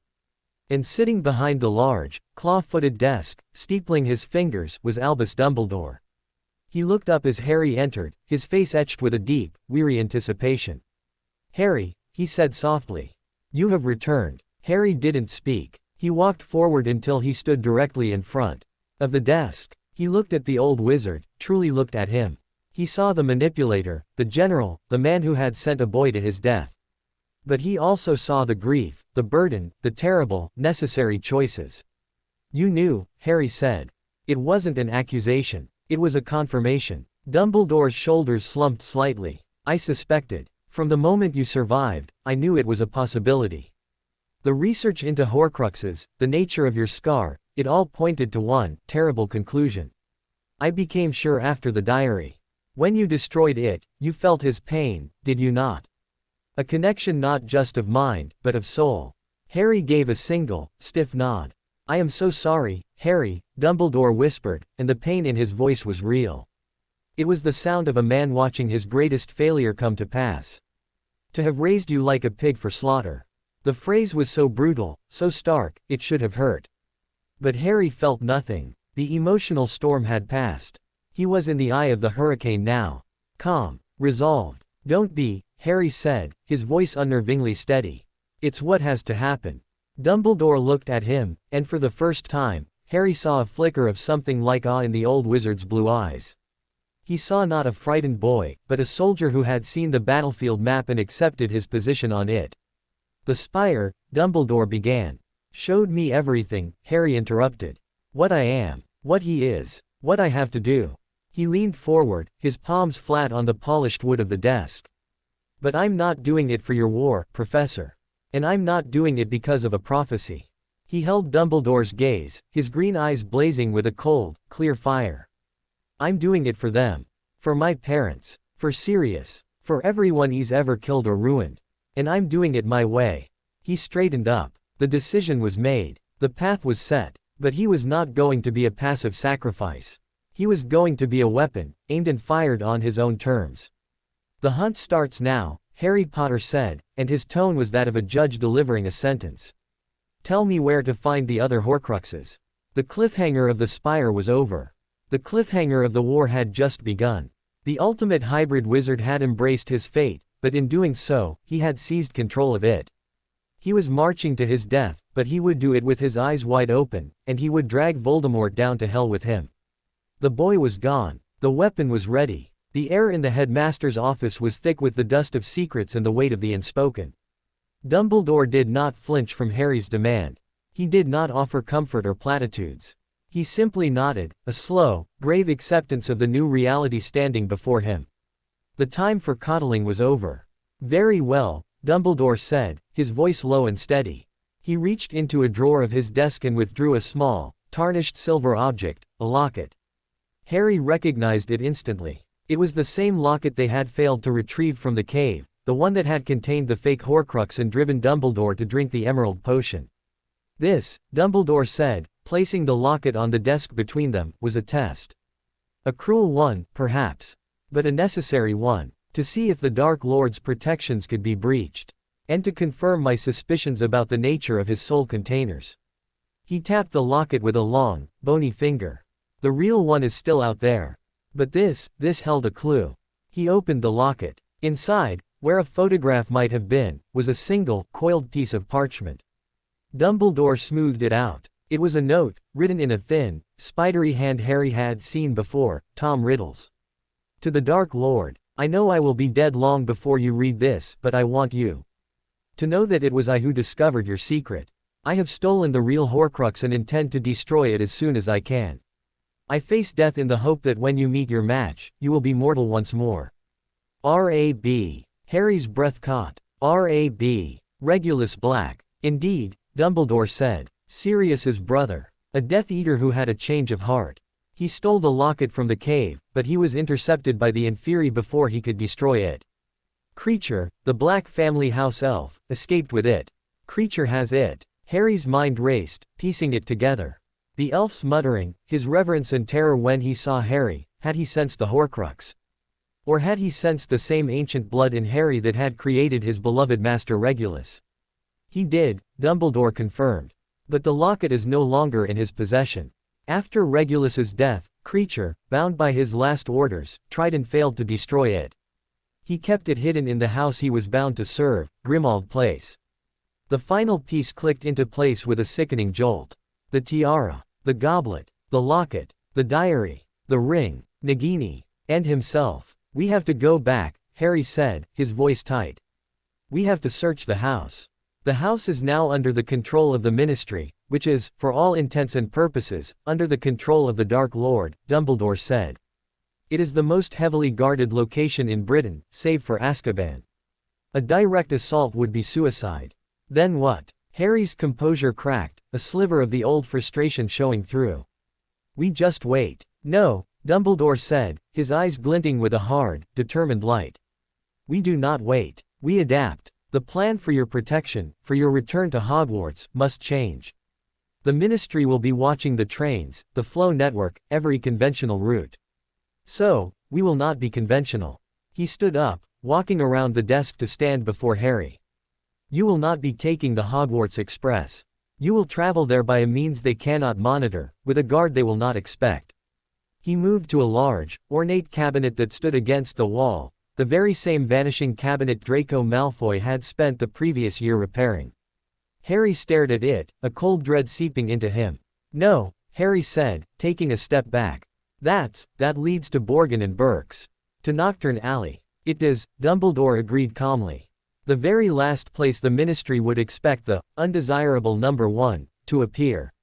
A short, dangerous journey through the heart of the Dark Lord's territory, to a safe house we have established nearby. From there, a portkey directly into Hogsmeade, and then to the castle." It was madness. It was a gamble so reckless it took Harry's breath away. To walk voluntarily into the lion's den. But then he looked into Dumbledore's eyes and saw the absolute certainty there. This wasn't just a logistical decision. It was another test. A final trial by fire before the real war began. "You'll be with me?" Harry asked, though he already knew the answer. "I cannot," Dumbledore said, his gaze unwavering. "My presence would be a beacon. They would sense my magic from a mile away. You will go with one other. Someone whose loyalty is beyond question, and whose unique magical nature may provide a cloak of its own." The door to the office creaked open. Harry turned, and his world tilted on its axis. Standing in the doorway, framed by the torchlight from the circular staircase, was Severus Snape. He was dressed not in his teaching robes, but in dark, traveling clothes. His face was its usual mask of cold disdain, but his black eyes held a strange, feverish intensity. In his hand, he held not a wand, but a small, dark vial. "Potter," Snape said, the name a familiar sneer, but it lacked its usual venom. It was merely a statement of fact. Harry's wand was in his hand in a flash. The dragon roared to life, the memory of their last Occlumency lesson, of the mental inferno, surging to the forefront. "You can't be serious." "I am perfectly serious," Dumbledore said, his voice leaving no room for argument. "There is no one else. Professor Snape's skills as an Occlumency are unparalleled. His knowledge of the dark arts and their practitioners is essential for navigating Nocturne Alley unseen. And his position within the Dark Lord's inner circle makes him the only person who can move freely in such an environment without raising suspicion. He's a Death Eater." Harry spat, the rage he had kept so carefully contained finally breaking free. "I am whatever I need to be, Potter," Snape said, his voice a low silken threat. He stepped fully into the room, his eyes never leaving Harry's. "Unlike some, I do not have the luxury of adolescent theatrics. The Dark Lord is moving. The Ministry has fallen. We have hours, at most, before every safe route to Hogwarts is sealed. This is not a choice. It is a necessity." He held out the vial. It was filled with a thick, murky potion that seemed to swallow the light. "The draught of living death, diluted and altered.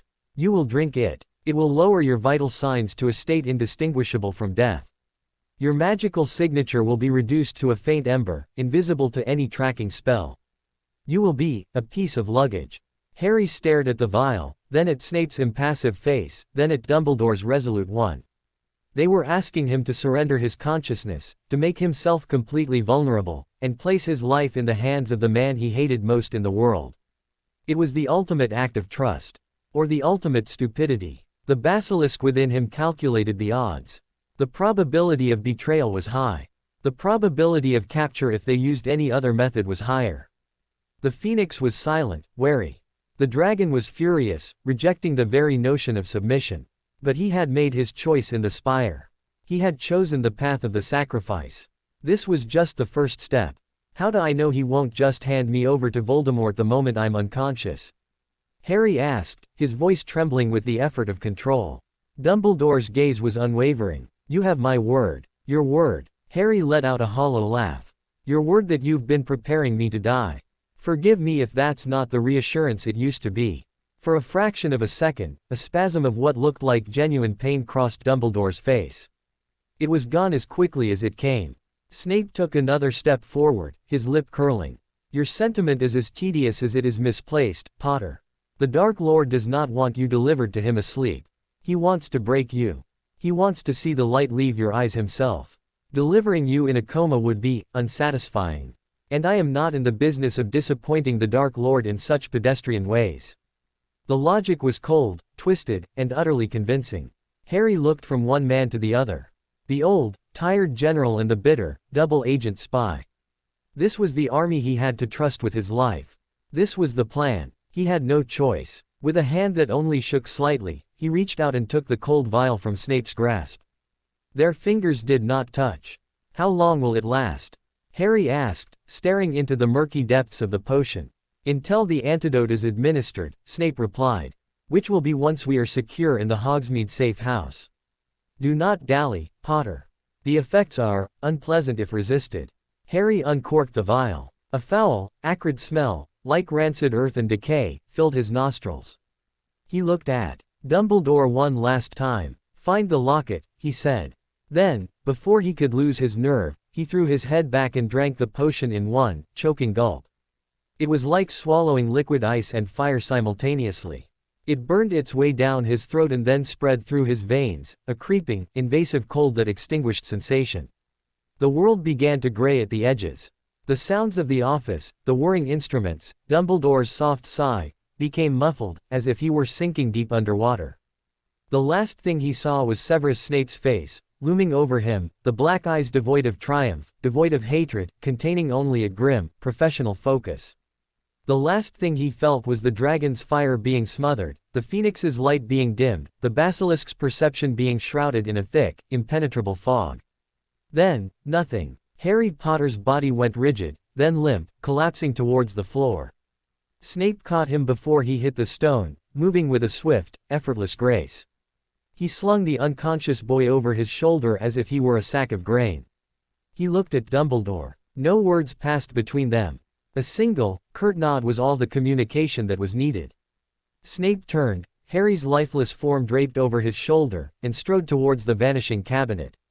He pulled the door open, revealing not the interior of the cabinet, but a swirling, menacing darkness. Without a moment's hesitation, Severus Snape, carrying the comatose body of his most hated student, stepped through into the abyss. The door of the vanishing cabinet swung shut with a soft, definitive click. Albus Dumbledore stood alone in his office, the silence suddenly deafening. He had just sent the boy he loved like a son to his death, and entrusted his delivery to the most dangerous and unpredictable man he knew. The cliffhanger was no longer about knowledge or choice. It was about survival. The most vital weapon in the war against Voldemort was now unconscious, completely helpless, and in the hands of Severus Snape, walking directly into the belly of the beast. The hunt for the Horcruxes had begun, and its first, most terrifying step was a journey through hell itself. The first sensation was not sight or sound, but a profound, disorienting lurch, as if the universe had hiccuped. Harry's consciousness, trapped in the potion-induced void, felt it, a violent, sideways tear in reality. The dragon, smothered and dormant, gave a silent roar of protest. The phoenix fluttered in panicked confusion. The basilisk, even muted, registered the catastrophic shift in magical coordinates. Then, impact. A jarring, bone-shaking crash. The sound of splintering wood and shattering glass. Snape's body, rigid with the effort of maintaining whatever spell had been carrying them, slammed into something hard. The impact broke his concentration. The cushioning charm, or whatever sophisticated magic he'd been using, failed. Harry was thrown. He felt a brief, weightless moment of sheer terror before his body hit a cold, gritty stone floor, skidding several feet before coming to a stop against a stack of something that clattered and fell around him like metallic rain. The physical shock, the sheer violence of it, acted like a blow to the chest, jump-starting his nervous system. The draft of living death did not wear off. It was shattered. His eyes flew open. He gasped, a raw, ragged sound, as air, cold, damp, and stinking of mildew, dust, and something metallic and foul, burned its way into his lungs. His body screamed in protest, every muscle aching, his head pounding as if it had been used as a bludger. He was lying in near total darkness, surrounded by the wreckage of what looked like a large, ornate cabinet, the Vanishing Cabinet. It was smashed to pieces, its splintered panels scattered around him. He was in some kind of storeroom. Shadows of bizarre, twisted shapes loomed on shelves. Glass orbs with swirling smoke, taxidermied creatures with too many eyes, tarnished silver instruments that seemed to writhe in the gloom. A few feet away, Snape was already pushing himself to his feet, his movements swift and furious. A gash on his forehead dripped dark blood down his pale, livid face. His black eyes blazed with a cold fire as he scanned their surroundings, his wand held tight in his hand. What happened? Harry croaked, pushing himself up on his elbows, his whole body trembling. An ambush, Snape hissed, his voice low and venomous. The cabinet's connection was sabotaged. We were intercepted mid-transit. A feat of magic I would have thought impossible. He kicked a piece of the shattered cabinet. Someone knew. Someone was waiting. He strode over to the only door and pressed his ear against it, his body tense. His silence was more terrifying than any curse. Harry struggled to his feet, his legs feeling like jelly. He fumbled for his own wand, relief flooding him as his fingers closed around the familiar holly wood. The three currents of his magic, shocked awake, were a chaotic storm inside him. The dragon was all bristling, defensive heat. The phoenix was a panicked flutter. The basilisk was a cold, sharp focus, its perception slicing through the disorientation. Where are we? He pushed the thought outwards, a pulse of intent. The basilisk's sense returned an echo, painting a picture in his mind. They were in a basement, or a sub-basement. The walls were thick, ancient stone. The air was heavy with the residue of dark, old magic, charms of concealment, wards of imprisonment, the psychic stains of fear and pain. And above them, a cacophony. Dozens of magical signatures, most of them twisted, predatory, laced with malice. Nocturne Alley. They had arrived, but not at Borgin and Burke's. Somewhere else. Somewhere worse. Snape turned from the door, his face a grim mask. We are in the cellar of the Chained Maiden. A establishment, frequented by the Dark Lord's most loyal and unhinged followers. We are surrounded. The name meant nothing to Harry, but the implication was clear. They were in a nest of Death Eaters. The plan, Harry said, his voice steadier now, fueled by adrenaline. The safe house. The portkey. The plan is in cinders, Potter, Snape snapped, his patience visibly fraying. Along with the cabinet. Our only objective now is to avoid capture and find a way out of this alley before they realize who they have cornered. As if on cue, a heavy thud came from the other side of the door, followed by the sound of a bolt being drawn back. Snape moved like lightning. He grabbed Harry's arm and yanked him backwards, into the deepest shadows behind a towering stack of crates. His grip was like iron. Not a sound, he breathed directly into Harry's ear, his voice barely audible. Do not speak. Do not even think too loudly. There are legilimens here who would peel your mind open like a piece of fruit. The door creaked open. A sliver of flickering, greenish light cut into the darkness.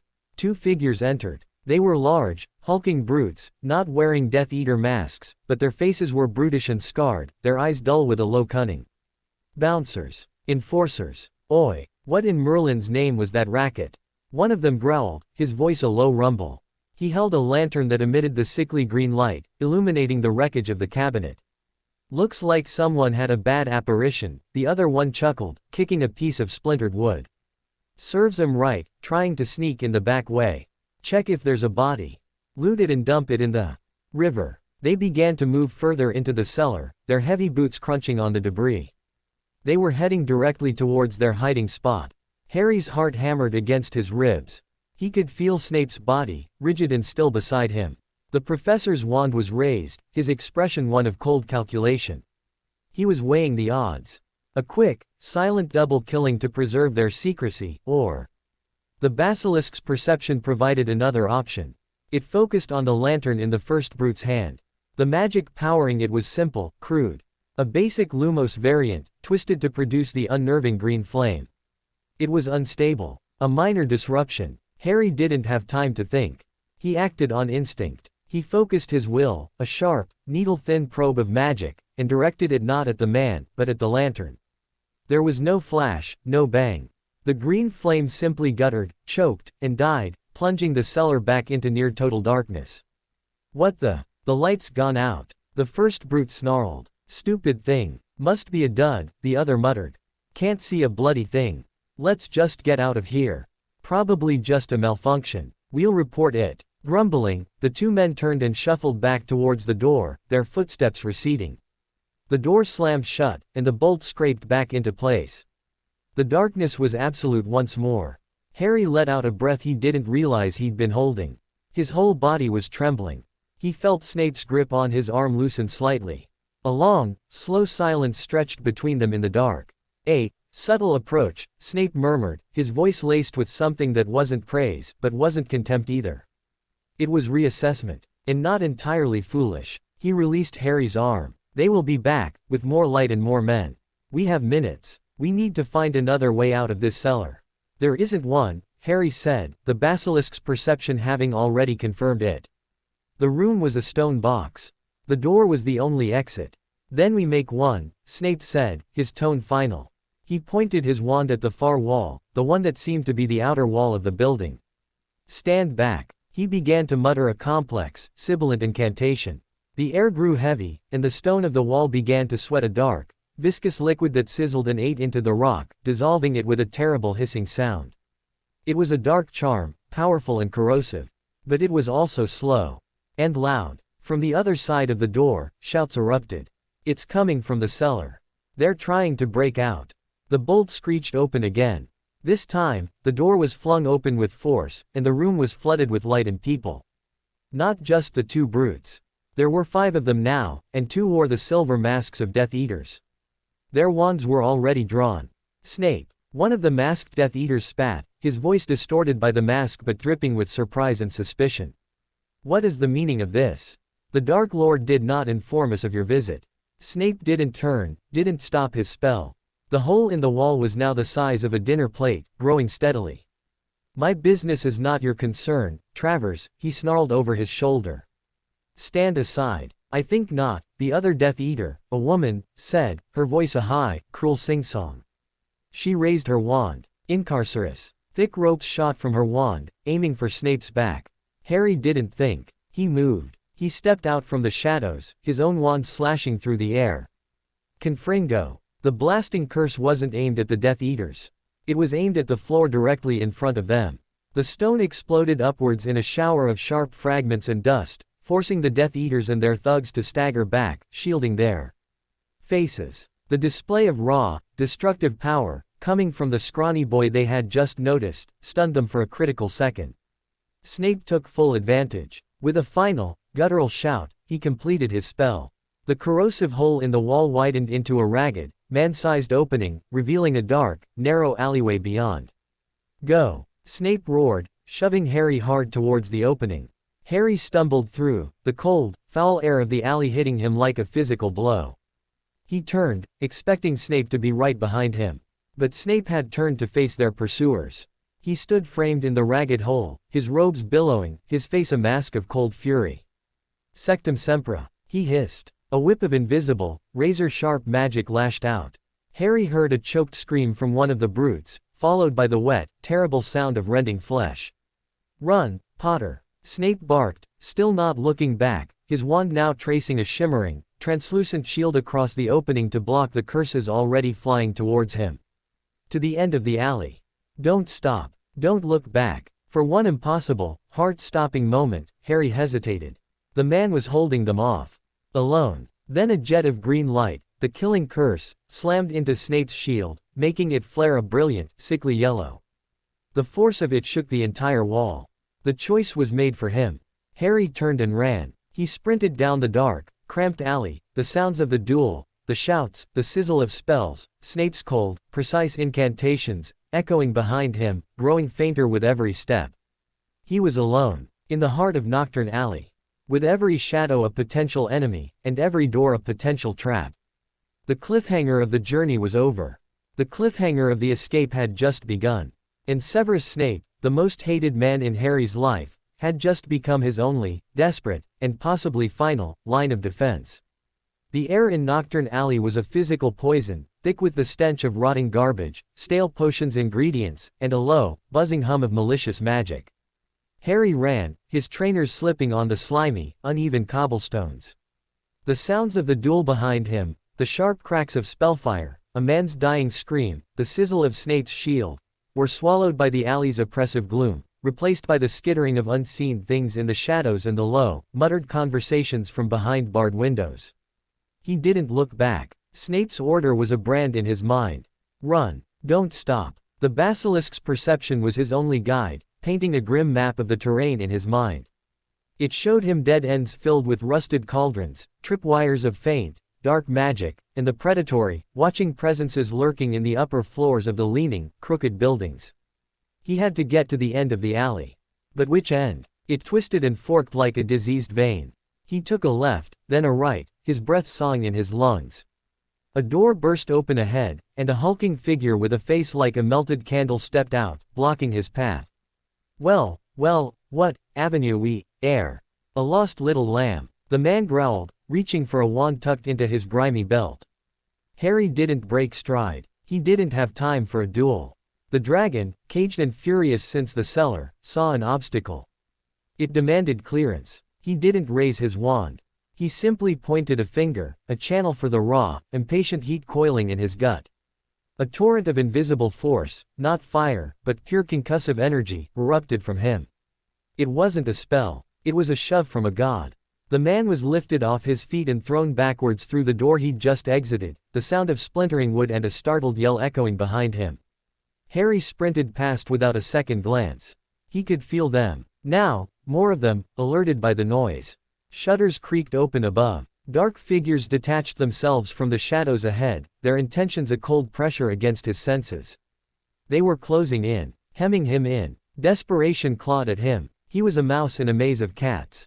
He skidded to a halt in a small, circular courtyard where 5 alleys converged. It was a dead end.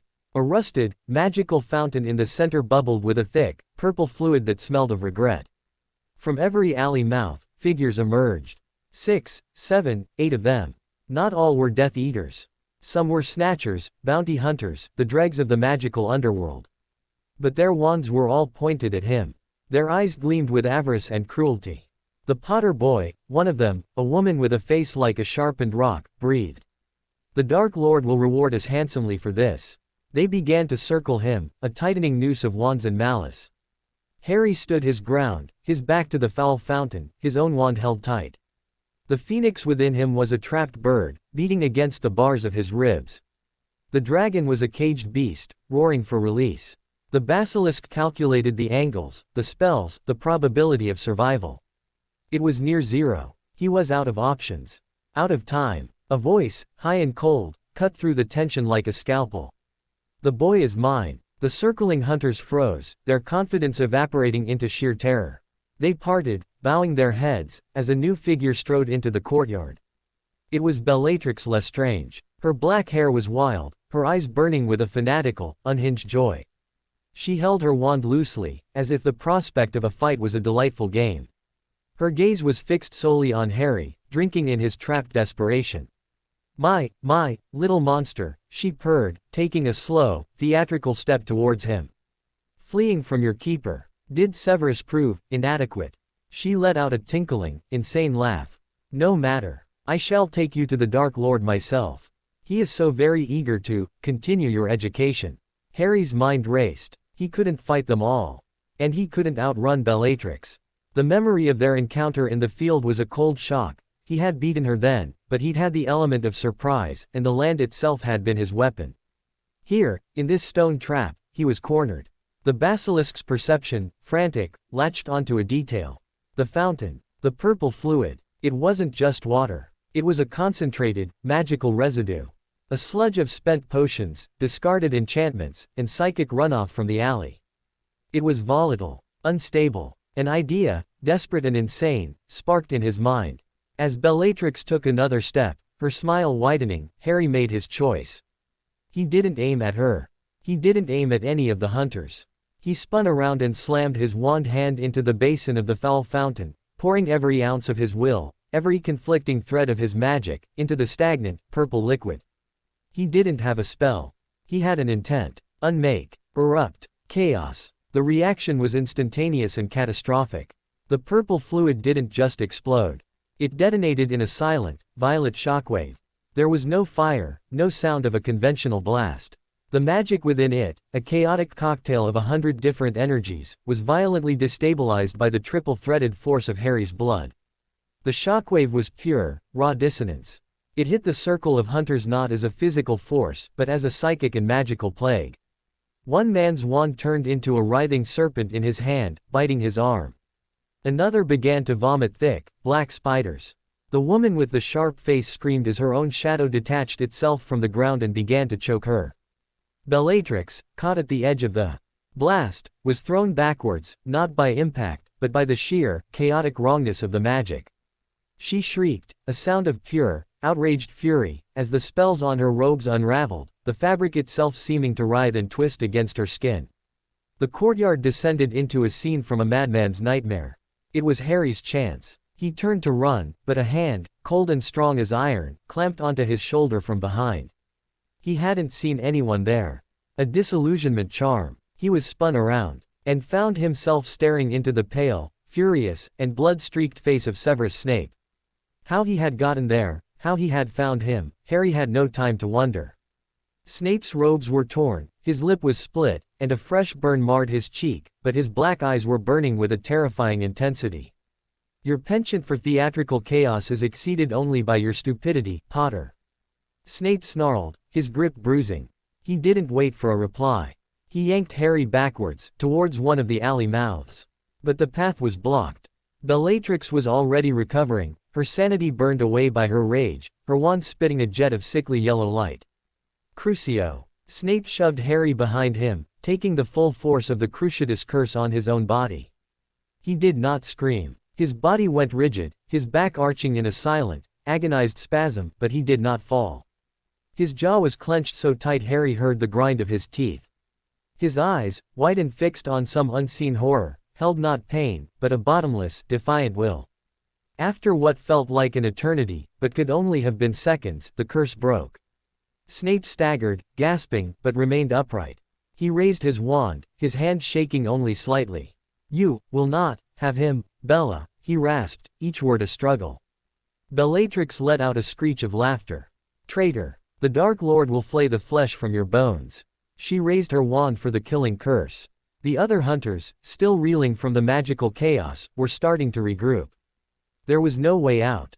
In that final, desperate moment, a different magic filled the alley. It was not dark, not chaotic. It was warm, golden, and immensely powerful. It felt like coming home. A shimmering, golden shield, intricately woven like a tapestry of light, materialized between them and Bellatrix. The killing curse that left her wand struck the shield and dissolved into harmless sparks. Standing at the mouth of the alley, her wand held high, her expression one of fierce, protective fury, was Minerva McGonagall. And she was not alone. Flanking her were Kingsley Shacklebolt, his face a mask of grim determination, and Nymphadora Tonks, her hair flashing violently from pink to a battle-ready black. Behind them, the air shimmered as half a dozen other Order members apparated into the narrow space, their wands lighting up the gloom like a constellation of righteous stars. The cavalry had arrived. Bellatrix's face contorted in a snarl of pure hatred. She knew the odds had shifted irrevocably. "Retreat." Kingsley's voice boomed, echoing off the narrow walls. "To the safe house. Now." Snape didn't need telling twice. He grabbed Harry's arm again, his previous fury replaced by a single-minded focus on survival. "Move." They ran, the order forming a protective phalanx around them, deflecting curses that shot from windows and doorways. The alley was now a war zone. Spells of every color lit up the darkness, ricocheting off the ancient stones. They burst out of Nocturne Alley into a slightly less dismal side street, where the air was marginally cleaner. "Here!" Tonks yelled, pointing to a rusted lamppost. The portkey. It was a discarded, crumpled soda can. As one, the fleeing Order members and their 2 charges reached out and touched it. The hook behind the navel yanked Harry away from the nightmare of Nocturne Alley. The last thing he saw was the enraged face of Bellatrix Lestrange, screaming her impotent fury from the alley mouth, and the grim, satisfied set of Professor McGonagall's jaw. They landed in a heap in a warm, brightly lit, and blessedly normal-looking sitting room. They were safe. Harry lay on the rough carpet, gasping, his body trembling with shock and exhaustion. He rolled onto his back and saw Snape leaning against a wall, his eyes closed, his chest heaving. The blood from the gash on his forehead had dried into a dark, ugly trail down his temple. Their eyes met. No words were spoken. None were needed. The hatred was still there, a deep, immutable river between them. But something new flowed beneath it now. A shared, brutal understanding of the cost of survival. A grudging, terrifying, and unbreakable bond forged in the dark heart of the enemy's territory. The cliffhanger of the escape was over. They had survived. But the cost was written in the blood on Snape's face and the new, chilling knowledge in Harry's heart: the war was no longer something happening out there. It had reached in, grabbed him, and tried to swallow him whole. And the only thing that had pulled him from its jaws was the most unlikely ally imaginable. The hunt for the Horcruxes had begun with a baptism of fire and a pact of blood, sealed in the darkest alley in the wizarding world. The safe house was a study in jarring normality. Faded floral wallpaper, a doily-covered sideboard, the faint smell of lemon polish and old tea. It was a silence thick with unspoken trauma. Harry sat on a scratchy chintz sofa, a blanket someone had draped over his shoulders feeling more like a lead weight. He stared at his hands, seeing not skin and bone, but the phantom tremor of the raw power that had unmade the fountain, the memory of Snape's body seizing under the Cruciatus curse. Across the room, Snape was being tended to by a tight-lipped Madame Pomfrey. She cleaned the gash on his forehead with a terse efficiency, her wand tracing a complex pattern that knit the skin back together, leaving only a faint, pink line. He endured her ministrations in stony silence, his black eyes fixed on the middle distance, seeing nothing in the cozy room. The burn on his cheek faded under a dab of greenish paste. He refused a pain potion with a curt shake of his head. The other Order members, McGonagall, Kingsley, Tonks, stood in a hushed cluster by the fireplace, their faces grim. The adrenaline of the rescue was fading, leaving behind the cold dregs of reality. Their secret routes were compromised, their safe houses were being hunted, and the boy at the center of it all had just demonstrated a terrifying, unpredictable power. The connection to the cabinet was severed at the source, Kingsley was saying, his deep voice a low rumble. From within Hogwarts. Someone inside the castle betrayed us. Malfoy, Harry said, the name a curse. He didn't look up from his hands. It has to be. He fixed it last year. He's the only one who knew how it worked. McGonagall's lips pressed into a thin, white line.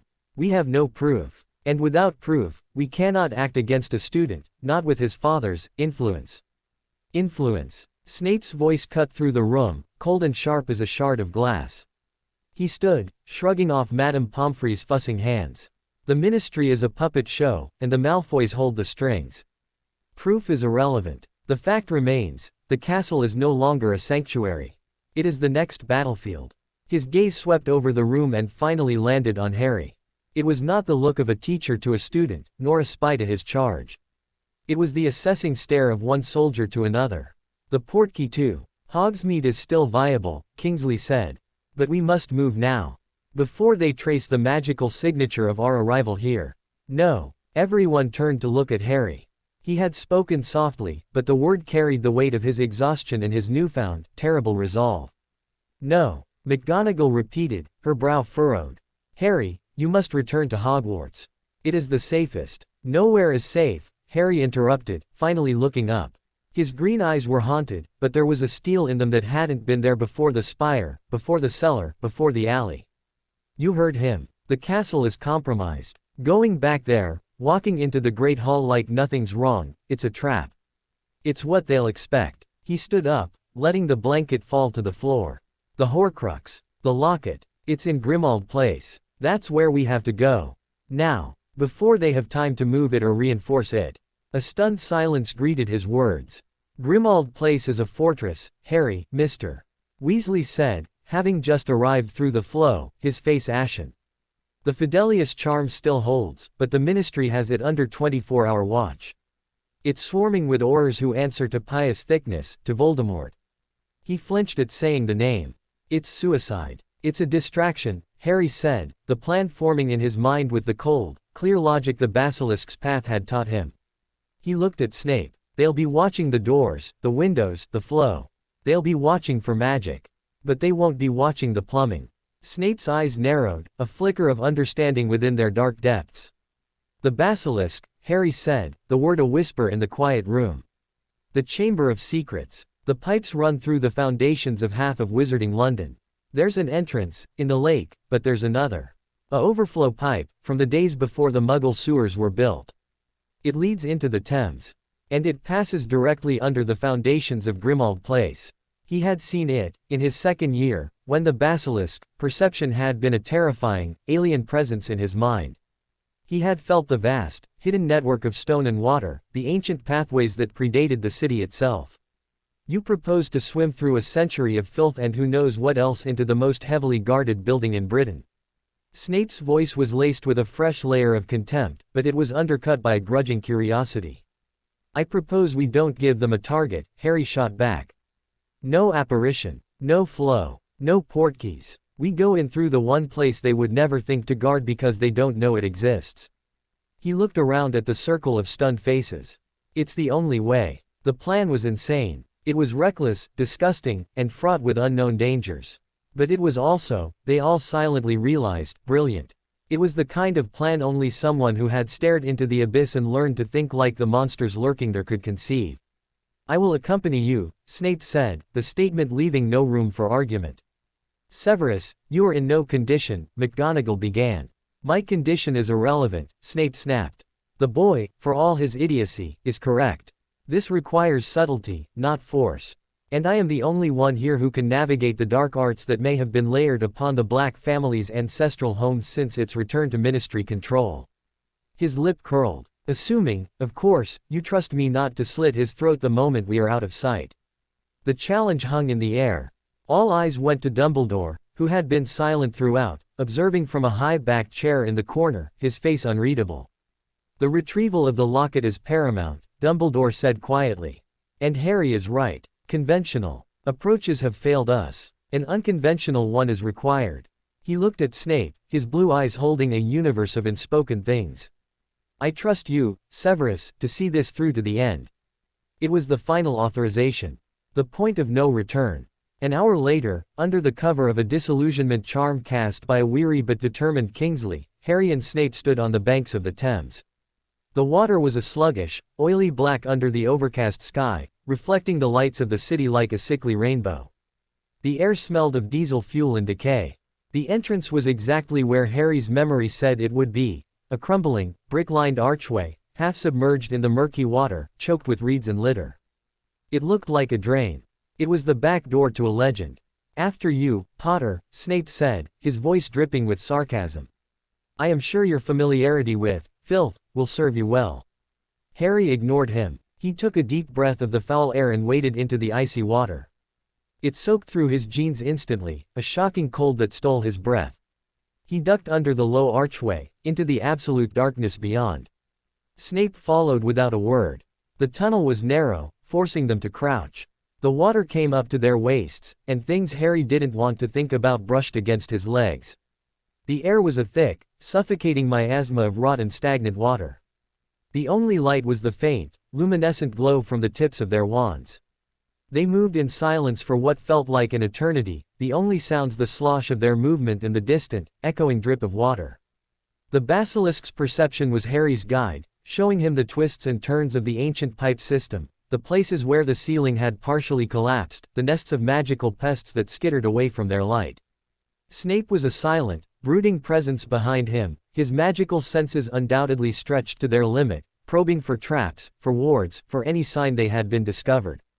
After an hour of slow, miserable progress, Harry stopped. He pointed his wand upwards. Here, the foundation wall of the house. There should be a grate's access into the cellar. He found it, a rusted, iron grate set into the curved ceiling of the tunnel. He tried to push it. It didn't budge. Alohomora, he whispered. Nothing. Stand aside, Snape said, his voice a low rasp in the confined space. He pointed his own wand at the grate and murmured a series of sibilant, unpleasant-sounding words. There was a soft click, and the rust seemed to dissolve away, the metal groaning as it unlocked itself. Snape pushed it open. A shower of dust and dried filth rained down on them. Harry hauled himself up through the opening, into the pitch-black cellar of number 12, Grimmauld Place. The air was different here, still cold and damp, but filled with the familiar, oppressive smell of dust, dark magic, and creatures' stale cooking.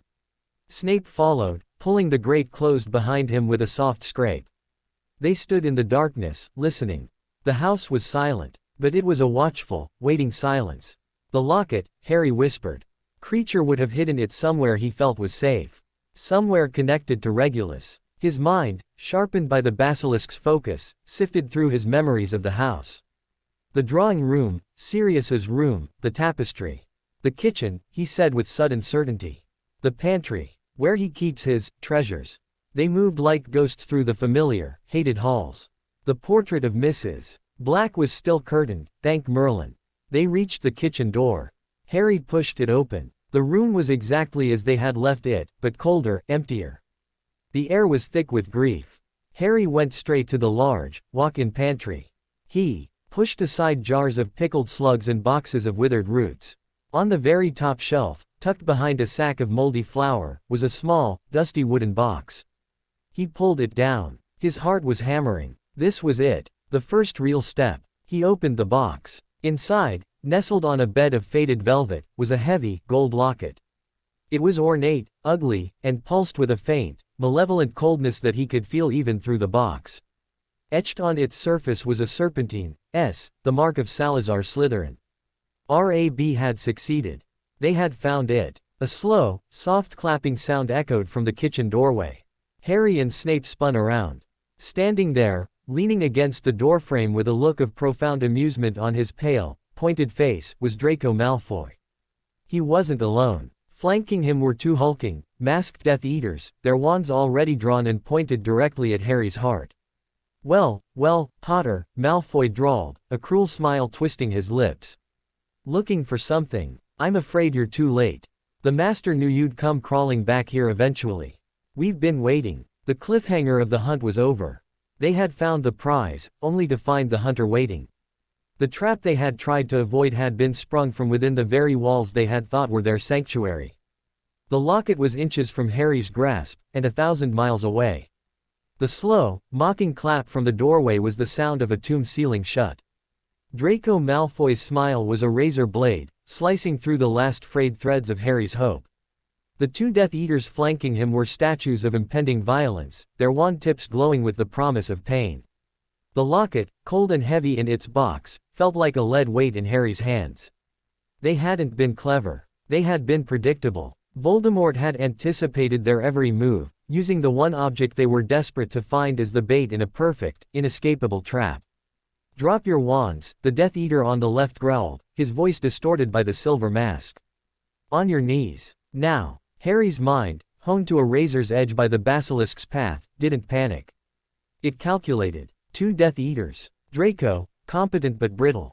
One exit. Snape at his side, an ally of terrifying, uncertain loyalty.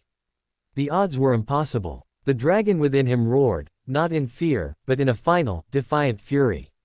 It would not be caged. Not again. He saw Snape's hand twitch, a minuscule movement towards his wand.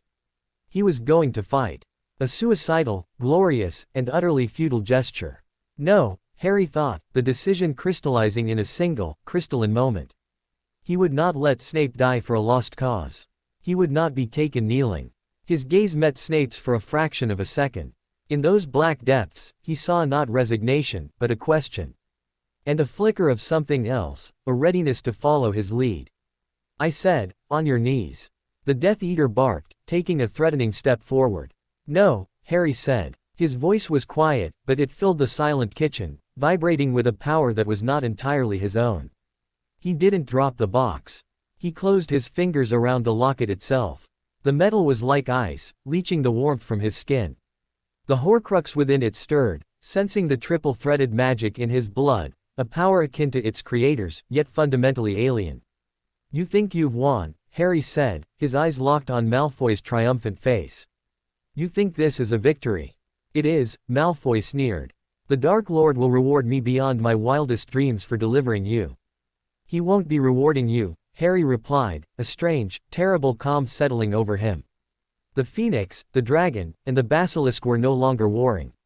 For the first time, they were in accord. They were a single, focused will. He'll be punishing you for your failure. He looked down at the locket in his hand. He could feel the fragment of Voldemort's soul inside, a shard of frozen hatred. He could feel the echo of his own scar, the other piece of the same broken whole. Two fragments of the same dark mirror. And he understood. The power he had been given, the cursed blood, was not meant for destruction alone. It was meant for transmutation. He didn't have a wand. He didn't need one. He poured everything into the locket. Not the dragon's fire to destroy it. Not the basilisk's coldness to contain it. But the Phoenix's ultimate power, the power of sacrifice and rebirth. He offered it his own life force. A blinding, golden light erupted from his hand, so pure and intense it forced Malfoy and the Death Eaters to shield their eyes. It wasn't a spell that struck the locket, it was a conversion. The gold of the locket began to glow, not with malevolence, but with a terrible, beautiful warmth. The serpentine, writhed, not in agony, but in transformation, its form softening, flowing, reshaping. The dark, cold magic of the Horcrux fought back, a screeching, psychic backlash that made the windows rattle, but it was no match for the confluence of three ancient magics focused on a single, selfless purpose. The locket was not destroyed. It was cleansed. The light died away. Harry swayed on his feet, drained, his vision spotting. The locket was still in his hand, but it was different.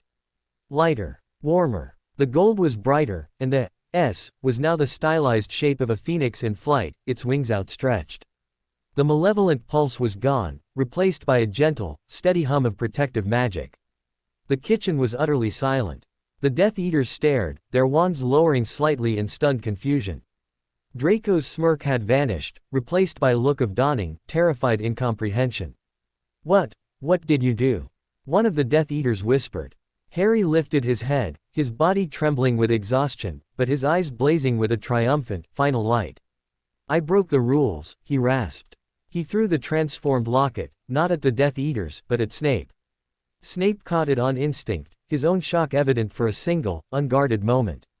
The hunt isn't over, Harry said, his voice gaining strength as he looked at his former professor. It's just beginning. Destroy the others. Then, he turned to face Malfoy and the Death Eaters. He had no wand. He had no strength left for a grand display of power. But he had one thing left. Himself. The ultimate bait. He took a step forward, drawing all their attention, every ounce of their murderous intent, onto himself. Well, Harry said, a grim smile touching his lips. Are you going to take me to him, or not? The distraction was all Snape needed. In the heartbeat that the Death Eaters were focused on Harry, Snape moved. There was no flashy curse, no shouted incantation. He simply vanished. One moment he was there, the next, there was only a wisp of black smoke and the faint smell of ozone. He had disapparated from within the Fidelius-protected house, a feat of magic that should have been impossible, taking the cleansed locket with him. The Death Eaters roared in fury, turning their wands back on Harry, but the moment was lost. Their primary prize had escaped. Malfoy looked from the empty space where Snape had stood to Harry, who stood alone and unarmed, a look of pure, undiluted hatred on his face. You've ruined everything. Malfoy screamed, his voice cracking. No, Harry said, his smile widening despite the wands pointed at his heart. He felt the phantom pain in his scar, a direct line to the fury of the Dark Lord who had just felt a piece of his soul not die, but be transformed. Its connection severed in a way he could not comprehend. I've just changed the game. He looked at the wands, at the furious faces of his captors. He had lost his freedom. He had likely lost his life. But he had given the world a fighting chance. Snape was free. The locket was neutralized. The knowledge of how to destroy a Horcrux without murder was now in the hands of the Order. The Death Eaters rushed him, grabbing his arms, binding him in thick, magical ropes. He didn't struggle. He let them. As they dragged him from the kitchen of his godfather's house, Harry Potter closed his eyes. He wasn't the boy who lived anymore. He was the hybrid who had transformed a tool of evil into a weapon of hope. The war was far from over, but a victory had been won in the heart of the defeat. The prophecy remained, the battle awaited, but the nature of the Chosen One had been forever altered. He was no longer just a sacrifice waiting to happen. He was a catalyst. And as the darkness of a portkey swallowed him, taking him to his fate, he knew one thing with absolute certainty. He had not been prepared for this. He had become it. The end. And that is just the beginning of Harry's true destiny. If you want to see how far his power rises, or how the wizarding world reacts next, make sure you like this video and comment if you want part 2. And hey, if you're new here, don't forget to subscribe right now. Because I upload daily dark and powerful Harry Potter what-if stories. And trust me, the next one will be even more insane. And I'll see you in the next magical chapter. Until then, stay legendary.